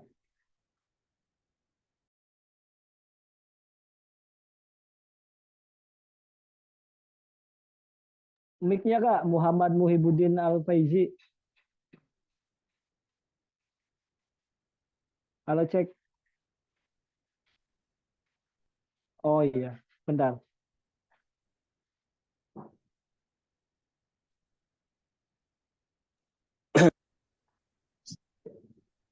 Bismillahirrahmanirrahim. Assalamualaikum warahmatullahi wabarakatuh. Perkenalkan sebelumnya, nama saya Muhammad Muhyiddin Al-Faizi. Saya berasal dari Bandung, dari kampus Institut Nahdlatul Ulama Tasikmalaya. Sebelumnya terima kasih atas waktunya telah memberikan saya waktu untuk bisa bertanya. Mungkin satu hal yang mau saya tanyakan, karena untuk LPDP persyaratan alhamdulillah kebetulan saya untuk TOEFL ITV sudah ada. Juga kalau untuk berkas LPDP, karena mungkin saya kalau untuk ijazah kebetulan saya kan belum belum lulus. Untuk ijazah mungkin belum, cuman untuk SKL nanti saya akan usahakan. Nah, apakah untuk BIB itu kan saya baca itu harus pakai ijazah, apakah bisa pakai SKL juga sesuai sama LPDP atau mungkin itu saya sih.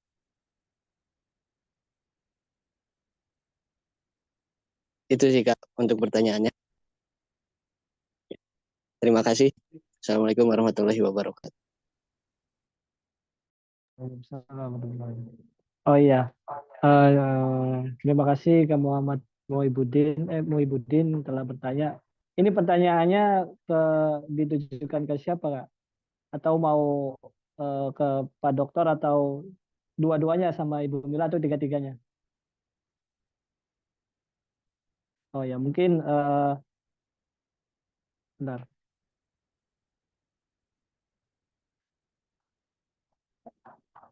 Mungkin Halo, untuk Kak Muhammad. pertanyaannya supaya untuk lebih jelas mungkin bisa dijawab dengan hormat oleh Pak Dokter.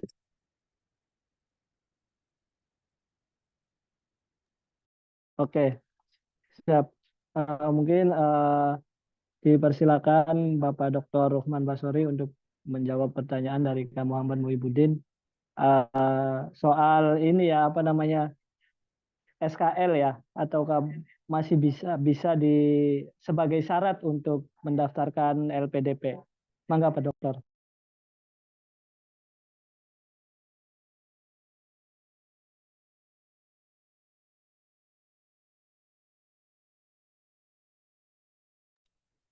Untuk ijazah S2 yang mau ke S3, S1 yang mau ke S2 harus ijazah. Tapi kalau SKL nggak bisa, kecuali yang aliyah mau ke S1 karena memang belum ditetapkan ijazahnya, masih boleh.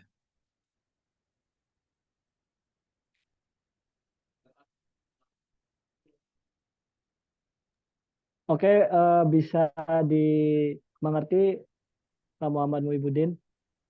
Iya, oke, siap.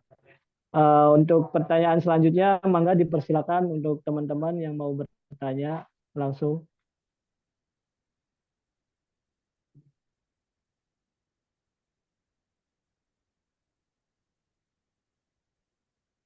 Ya, dipersilakan teman-teman yang berbicara atau bertanya langsung, dipersilakan.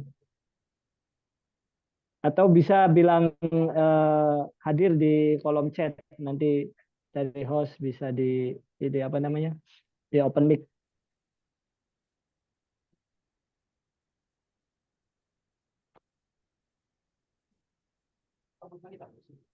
Kalau kawan-kawan masih ada waktu, oh ya, Kak Vlad Fahimov, mangga.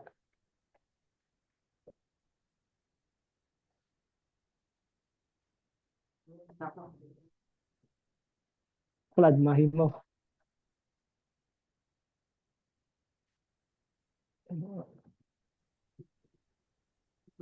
Baik, Assalamualaikum warahmatullahi wabarakatuh. Mohon izin Pak Moderator.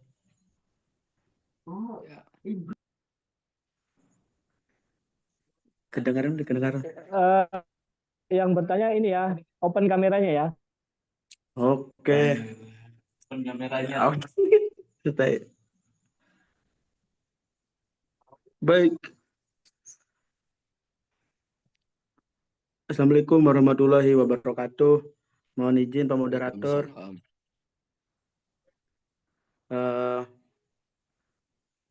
Perkenalkan, nama saya Ali Imron dari STI Institut Agama Islam Al-Amin Indramayu. Mohon izin bertanya Pak terkait beasiswa LPDP BIB dari Kemenag. Nah, di sini itu banyak link yang mengatasnamakan beasiswa dari Kemenag. Apakah ada link yang terverifikasi yang aslinya oleh Kemenag ataupun link mana yang sekiranya itu pendaftarannya emang benar? Yang Ya, kedua, linknya satu-satunya yaitu yang saya share itulah. www.beasiswa.kemenag.go.id. Kalau ada yang itu nggak responnya nggak benar, berarti bukan linknya Kementerian Agama. Nah, gitu aja. Yang portalnya melalui kemenag.go.id itu. Jadi portal resminya Kementerian Agama itu di dalamnya nanti ada namanya beasiswa.kemenag.go.id. Itu yang resmi. Bahwa hari ini ada organisasi namanya Cakrawala Indonesia Bangkit itu tidak bikin link. Dia meneruskan Kementerian Agama. Jadi dia memang anaknya Kementerian Agama seperti kalian itu BMPTNU itu mereka membantu kami untuk sosialisasi, untuk bikin Zoom dan sebagainya. Itu tidak ada link. Ya gampang Pak, kalau memang nggak respon, nggak dipercaya, jangan ngapain itu. Pokoknya kalau masuknya dari kemenag.go.id pasti nama ada gambar menteri, ada gambar direktur, dirjen, sekjen, itu berarti benar gitu aja. Lah energi Oke. sampean jangan mikir itu, nanti malah beasiswa nggak dapat, malah pusing. Yang dipikirkan yang beasiswanya itu. Jadi teman-teman ini kadang-kadang mikirkan yang bukan urusannya. Makanya kemudian nggak fokus. Menurut saya teman-teman fokus, kalau aku belum punya TOEFL, bagaimana dalam dalam 3 minggu ini, 2 minggu ini sebelum ditutup sudah bisa punya TOEFL. Terus bagaimana daya juang dan daya tahan sampean bagaimana, itu perlu disiapkan. Rembugan dengan keluarga, nanti kalau beasiswa terlambat, siap-siap Pak, kami mendapat ini kadang-kadang terlambat dan sebagainya. Itu menurut saya lebih baik daripada mikirkan. Kemarin orang banyak tanya kapan dibuka.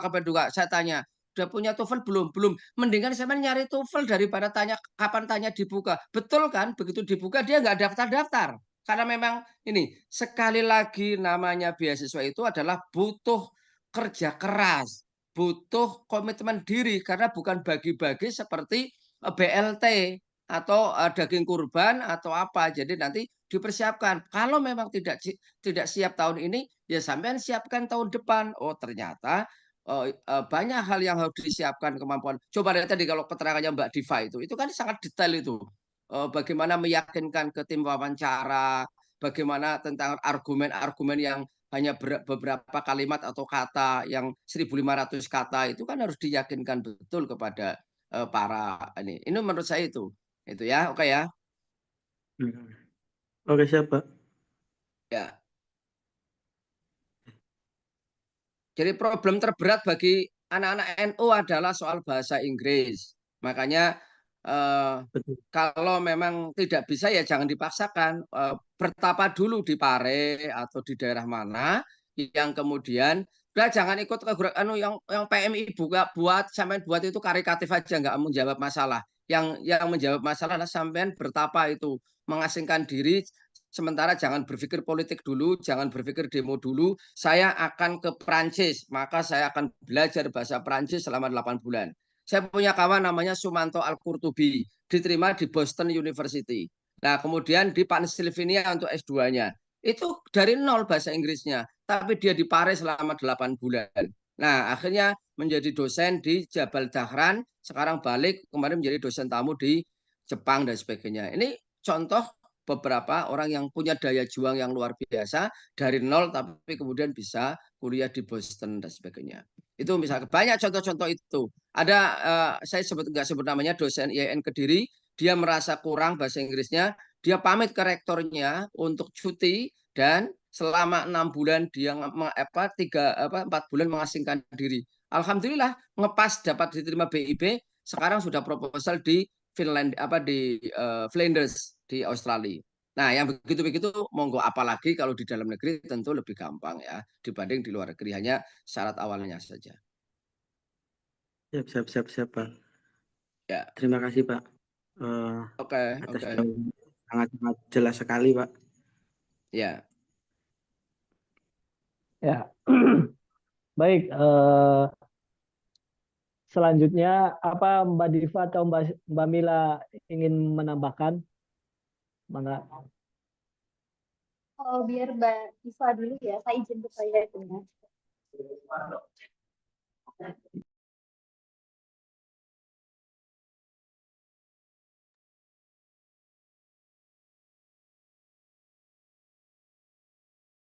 Aman ya?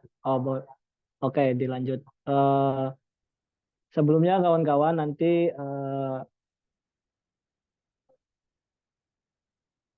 tadi pertanyaannya mengenai ini sih Mbak, apa namanya, link mana yang memang valid gitu untuk mendaftar beasiswa PIB.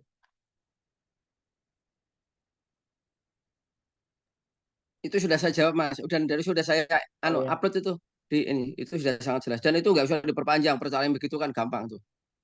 Oh iya. Oke. Mungkin dilanjut aja ya pertanyaannya dari Kanizar Hanafi. Mangga.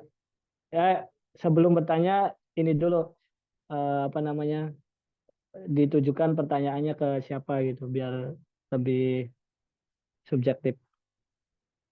Mangga. Baik, Assalamualaikum warahmatullahi wabarakatuh. Perkenalkan, saya Nizar Hanafi dari kampus Institut Nahdlatul Ulama Tasikmalaya. Yang pertama saya ingin bertanya kepada pemateri 1 yaitu Kak Diva mengenai perbedaan proses pembelajaran universitas dalam negeri dan luar negeri, itu yang pertama. Dan yang kedua, pertanyaan saya untuk Bapak Doktor, mohon maaf izinkan saya bertanya bagaimana saya bisa mendapat informasi-informasi tentang beasiswa, begitu Pak Dokter. Terima kasih. Oke, siap. Mungkin pertanyaan pertama ditujukan kepada Kak Diva mengenai perbedaan universitas negeri dalam negeri dan di luar negeri, perbedaannya seperti apa. Mungkin seperti itu ya, Kanijar ya. Halo. Ya. Oke, ketemu lagi sama aku. Terima kasih pertanyaannya. Jadi perbedaannya apa? Sebenarnya tergantung kita kuliahnya di mana. Jadi aku mau kasih pembanding pertama yang lagi di Swiss, terus aku pernah kuliah juga di Inggris. Aku ambil 2 contoh aja. Nah, kalau misalkan di Indonesia itu biasanya kita kayak dosen itu bantu kita lebih disuapin sih. Aku ngerasa kalau di Indonesia tuh benar-benar misalkan chapter 1 itu kita diem di kelas terus kayak diajarin di dalam kelas dari A sampai Z misalkan. Tapi pada saat aku di Swiss bedanya adalah kalau di Indonesia ada sistemnya tuh seminggu tuh kita misalkan belajar 3 matkul beda-beda. Misalkan belajar finance, terus nanti besoknya belajar marketing, terus nanti operation. Tapi seminggu ketemu 3 dosen yang beda. Nah, kebetulan di Swiss ini aku jurusannya itu block study, mirip kayak kedokteran. Jadi kayak 1 minggu tuh full belajar hal yang sama. Nanti minggu depannya baru belajar hal baru lagi. Jadi kayak 1 minggu finance, 1 minggu marketing, 1 minggu operation misalkan. Nah, itu salah satu dari sistem. Terus kalau di sini, orang-orang juga ekspektasinya kayak kita tuh nggak cuman belajar pas di kelas, tapi kita juga udah belajar sendiri dulu gitu. Jadi kalau pada saat di kelas tuh, kita nggak nol-nol banget. Tapi yang sebenarnya aku paling suka tuh justru sistem pendidikan di Inggris. Jadi di Inggris itu tuh lebih dijunjung tinggi independent study. Jadi pas aku double degree pas S1, aku ngebandingin antara di Indo sama di UK. Dulu tuh di UK, aku kuliah cuman seminggu sekitar 2 sampai 3 hari dan satu kalinya itu cuma 2 sampai 3 jam di kelas. Terus aku sampai mikir ngapain kok aku sebentar banget kuliahnya.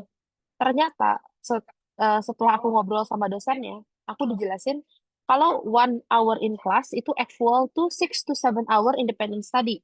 Meaning kalau misalkan kita dikasih lecture di kelas 1 jam, itu kita harus udah belajar atau intinya setara kita harus baca buku tuh sekitar 6 sampai 7 jam sendiri gitu di rumah.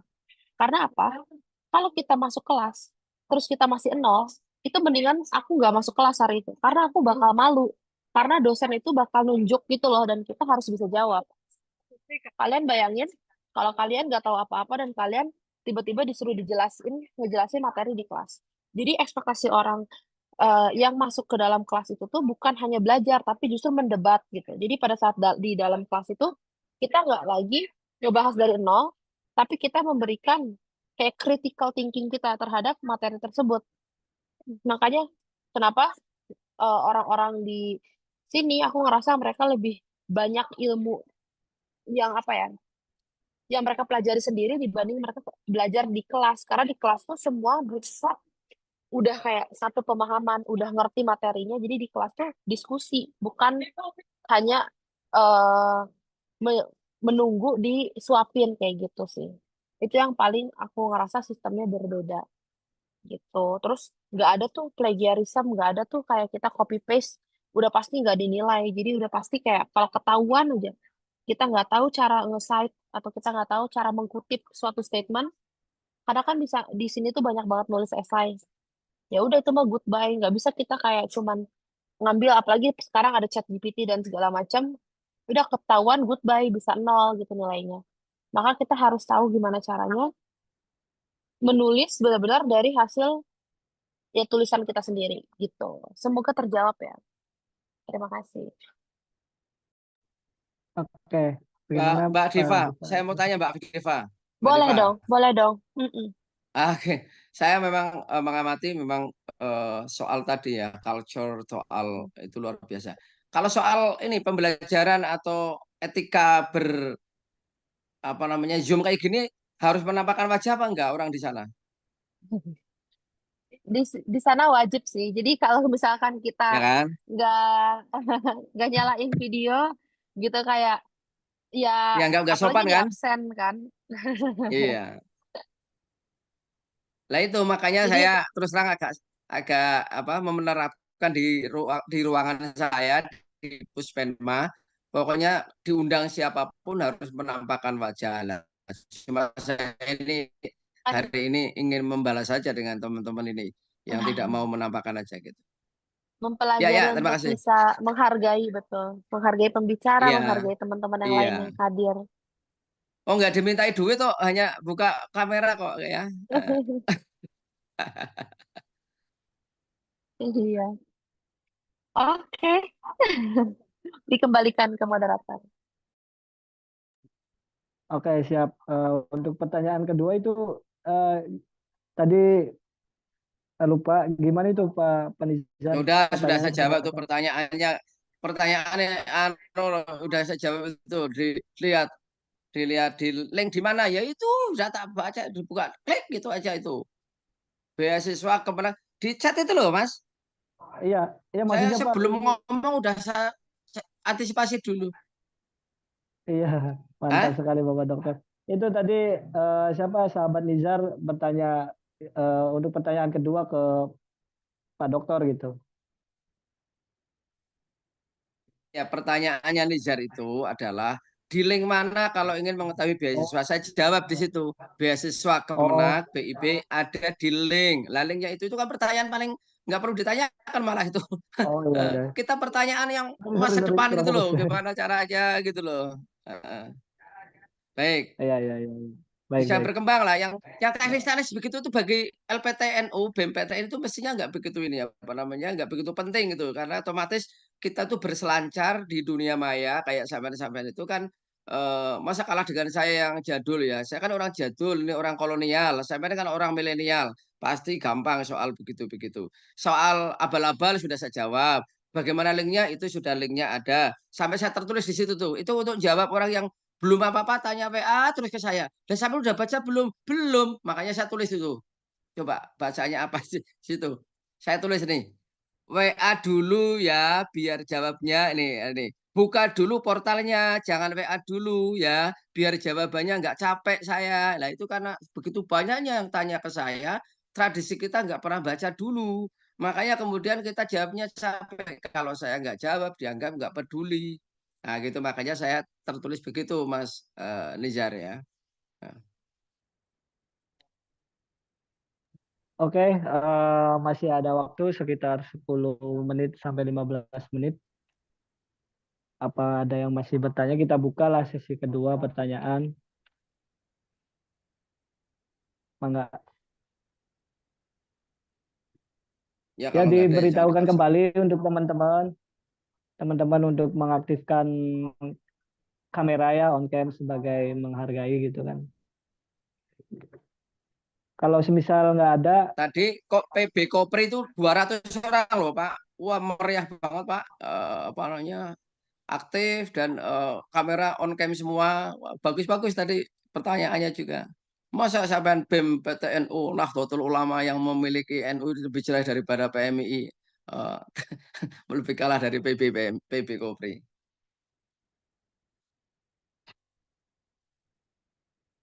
Ini mumpung sama-sama NU ya. Kalau di luar ya nggak berani ngomong begini. Ya sama adik-adik kita sendiri gitu. Itu ada mental yang harus kita perbaiki.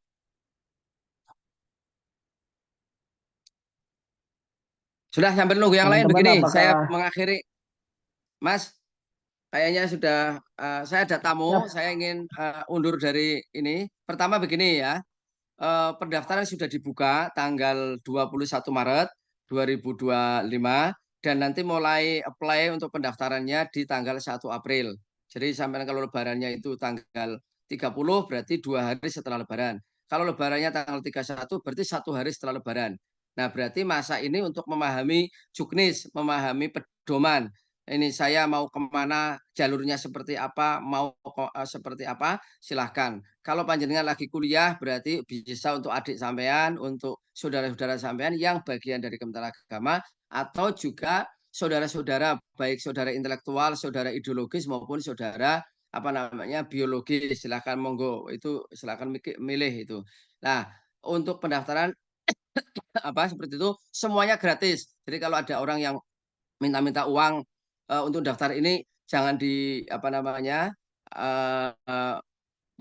jangan direken ya, jangan di apa anggap itu bayaran, semuanya gratis karena kita mengikuti LPDP. Semua hampir mengikuti aturan LPDP kecuali ada beberapa hal yang relaksasi di Kementerian Agama. Misalkan tadi yang S1 di LPDP nggak ada, di BIB Kemenak itu ada dalam negeri.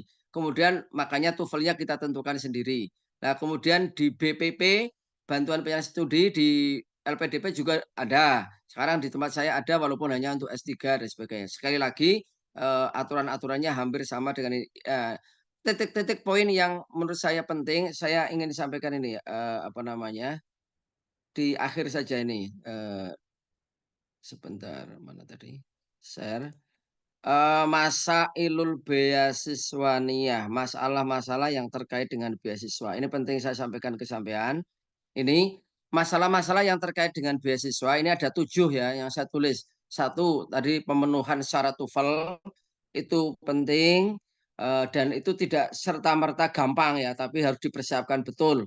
Yang kedua mendapatkan LOA, terutama di perguruan tinggi luar negeri. Nah, termasuk kalau misalkan ada pilihan 1, 2, 3, kalau mau pindah dari 1, 2, 3, maka syaratnya adalah perguruan tingginya rankingnya sama dan biayanya tidak lebih mahal daripada pilihan yang pertama. Maksudnya pertama, kedua, ketiga. Kalau mau milih kampus di luar 3 pilihan yang diberi kesempatan Kemenak. Kemudian ada problem pilihan prodi yang kurang matang sehingga ingin pindah. Ini juga perlu dimatangkan betul, terutama bagi mereka yang labil, yang sering pindah-pindah dan tidak konsisten. Ini juga masuk pertanyaan ya Mbak Diva ya.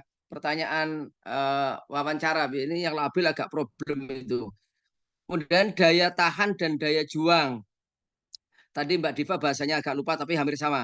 Perlu ada daya tahan panjenengan sebagai penerima beasiswa nantinya dan daya juang. Bahwa mendapatkan beasiswa tidak mudah, maka perlu butuh perjuangan. Saya sering mengkritik bagi para awardi kita, terutama Kemenak, jangan sampai ibarat ayam panjenengan seperti ayam kampung tadinya sebelum dapat beasiswa. Tegar, kuat, berjibaku, berani menerima tantangan, hujan, panas dilalui. Tapi begitu dapat beasiswa, menjadi lebay, menjadi baperan. Kalau uangnya belum cair langsung lapornya ke mana? Ke media sosial, bukan ke kami. Kita dipermalukan dan sebagainya. Tolong ini hubungan sampean dengan saya jangan sampai rusak gara-gara uang belum cair. Nah, yang kelima soal keterlambatan pencairan. Makanya rembukan dulu deh dengan keluarga kalau ada keterlambatan. Yang keenam, biasanya problem ngurus tugas belajar bagi ASN, aparatur sipil negara. Nah, ini silahkan diatur. Yang ketujuh, menganggap ada dua hal ini. Menganggap sebagai orang yang cerdas. Karena menganggap orang cerdas, saya dapat ini kan karena saya, bukan karena yang lain. Itu salah besar. Mungkin karena doa orang-orang soleh, orang-orang bapak ibu sampean, maka sampean dapat beasiswa ini.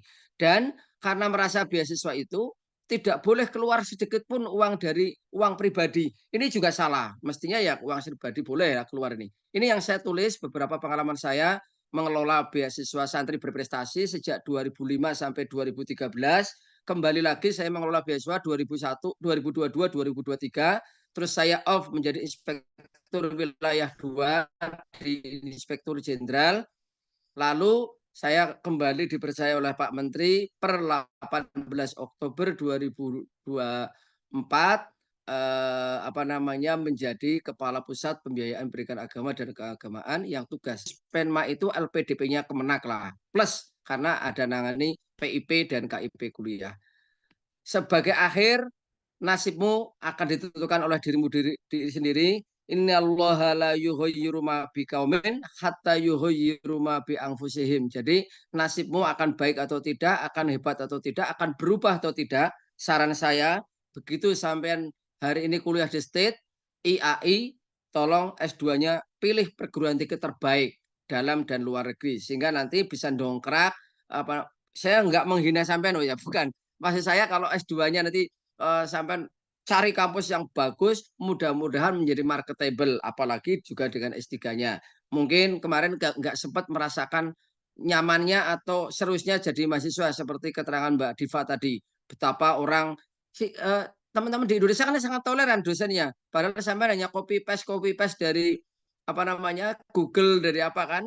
Nah, di sana ketahuan langsung tidak lulus, ketahuan tidak lulus. Nah, tradisi semacam itu yang mungkin belum kita rasakan. Terima kasih. Saya akhiri dan saya mohon maaf tidak bisa meneruskan. Ada tamu saya dari jauh di luar. Saya senang sekali. Mudah-mudahan kita akan tampil lagi dengan tradisi baru seperti orang menatap masa depan dengan penuh optimisme. Terima kasih. Wallahul muwaffiq ila aqwamit thoriq. Wassalamualaikum warahmatullahi wabarakatuh. Waalaikumsalam warahmatullahi Waalaikumsalam warahmatullahi wabarakatuh. Oke, mungkin ini kalau ada yang nanya ini dari Arfian. Mangga Mas Arfian dipersilakan. Ya, terima kasih Bapak Moderator yang sangat handsome malam ini. Sebelumnya perkenalkan nama saya Arfiansyah, asalnya dari kampus Saya izin ya. Institut Mbak Agama Diva Islam. teruskan ya, saya izin. Oh iya, siap Bapak Dokter. Terima kasih kita membersamai. Terima kasih. Terima kasih Pak. Ya baik, dilanjut ya. Ini saya mau bertanya kepada Mbak Mila.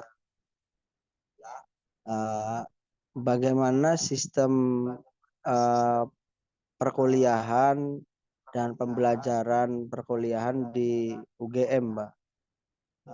Karena ya barangkali kita juga harus bisa menyesuaikan ketika mungkin ada nasib kita kuliah di UGM gitu Mbak. Ya mungkin itu saja Mbak dari saya. Terima kasih. Siap. Mbak Mila, mangga dipersilakan. Baik, terima kasih atas pertanyaannya. Bagaimana sih perkuliahan di UGM ya? Sebelum kita bicara terkait perkuliahan, teman-teman kalau mau masuk UGM itu selain TOEFL itu teman-teman harus punya TPA Bappenas atau TPA UGM ya. Jadi teman-teman di pendaftaran UGM itu harus nyantumin itu antara TPA dari Bappenas atau TPA dari UGM. Nah setelah itu kan teman-teman masuk. Bagaimana sistem pelajarannya ya? Kalau di prodi saya MBA itu untuk PPT-nya yang PPT-nya untuk materi setiap pertemuan itu full Inggris. Jadi kita memang harus beradaptasi ya, makanya perlu adanya TOEFL itu untuk mempermudah ya. Seenggaknya kita tahu sih maksud dari PPT itu apa. PPT pembelajaran saya itu tiap hari full Inggris. Apalagi kita bicara MBA itu bicara terkait manajemen, kita jadi kolaborasi antara bahasa Inggris dengan saham-saham, dengan bisnis yang relevan hari ini. Nah, kalau untuk selain itu tugasnya itu memang kita referensinya dari buku, dan di UGM itu memang dianjurkan untuk kalau beli buku itu nggak boleh bacakan ya teman-teman, harus memang ori katakanlah e-book lah, harus memang itu. Jadi kita nggak bisa tuh sembarangan referensi, itu nggak bisa, dan dosen juga akan membuat soal, membuat materi itu memang dari e-booknya itu gitu. Jadi teman-teman kalau mau masuk UGM itu memang sisi lain kita harus punya tekad yang kuat. Kita juga harus menurut saya itu finansial juga harus kuat ya teman-teman ya. Kalau tadi disebutkan Pak Roman, kalau beasiswa boleh nggak sih ngeluarin uang ya? Tentu boleh dan harus saja, karena kita nggak tahu keuangan yang dibutuhkan ketika memang dadakan. Misalkan nih pembelian buku di UGM itu bisa kisaran 3 juta lebih teman-teman. Jadi memang teman-teman harus mempersiapkan semuanya. Pembelajarannya juga memang dari dosen-dosen yang sangat relevan ya. Kita lihat hari ini juga UGM itu banyak sekali alumni-alumni yang memang nggak main-main gitu. Jadi teman-teman kalau memang untuk masuk ke UGM itu memang teman-teman harus mempersiapkan semuanya. Terkait dengan di UGM juga banyak orang yang ambisius, jadi nggak ada orang yang namanya nggak cepatan, nggak satset gitu. Di UGM semua orang itu satset. Kalau teman-teman kalah, teman-teman tidak satset, teman-teman akan ketinggalan start dari teman-teman lainnya. Mungkin itu ya dari sahabat moderator. Intinya kalau di prodi saya itu full Inggris untuk PPT-nya, jadi siap-siap teman-teman. Biasanya kalau belajar kita sambil buka IE ya untuk mempermudah semuanya. Nah itu silakan nanti teman bisa memanfaatkan fasilitas semuanya. Pokoknya harus siap mental dan kita harus baca sebelum mulai pembelajaran. Misalkan besok kuliah malamnya kita harus belajar dulu gitu. Mungkin itu sahabat teman-teman ya. Saya kembalikan ke moderator. Oke, jelas ya Yan ya. Apa pertanyaannya gitu kan, dapat jawabannya jelas. Oke, mungkin karena waktu sudah menunjukkan di akhir diskusi gitu kan ya, nantilah kita adakan diskusi-diskusi selanjutnya.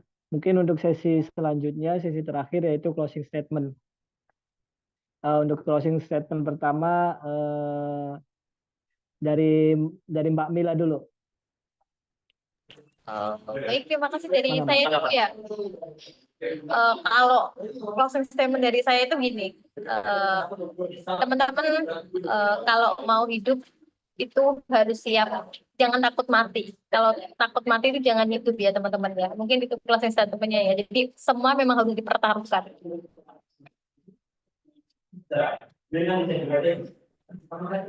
Oke, mengerikan sekali ya. Statementnya. Oke, langsung ke Mbak Diva sebagai closing statement atau pesan untuk mahasiswa yang ingin melanjutkan ke luar negeri. Mangga Mbak dipersilakan. Ada dua sih sebenarnya. Yang pertama, life is the art of choice, so choose wisely. Jadi intinya ya kita hidup itu kan pilihan yang kita pilih kan. Jadi pilih secara bijak. Yang kedua, rather than say that I cannot do it, it's better to say like how can I do it. Jadi kita harus punya growth mindset. Gimana caranya? Kalau kita bilang, aduh aku nggak bisa, tapi justru kita ganti pertanyaannya, gimana caranya biar kita bisa. Jadi sekian dari aku. Terima kasih. Oke, disampaikan terima kasih kepada narasumber Mbak Mila dan Kak Diva dan Bapak Doktor. Eh, kita juga sangat apresiasi sekali ya kepada kedua narasumber kali ini.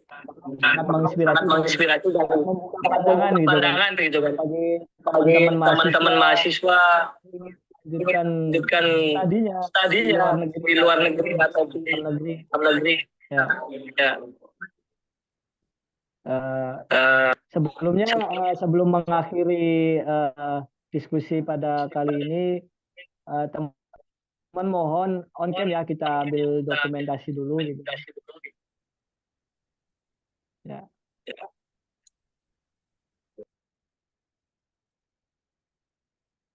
Teman-teman on cam dulu, kita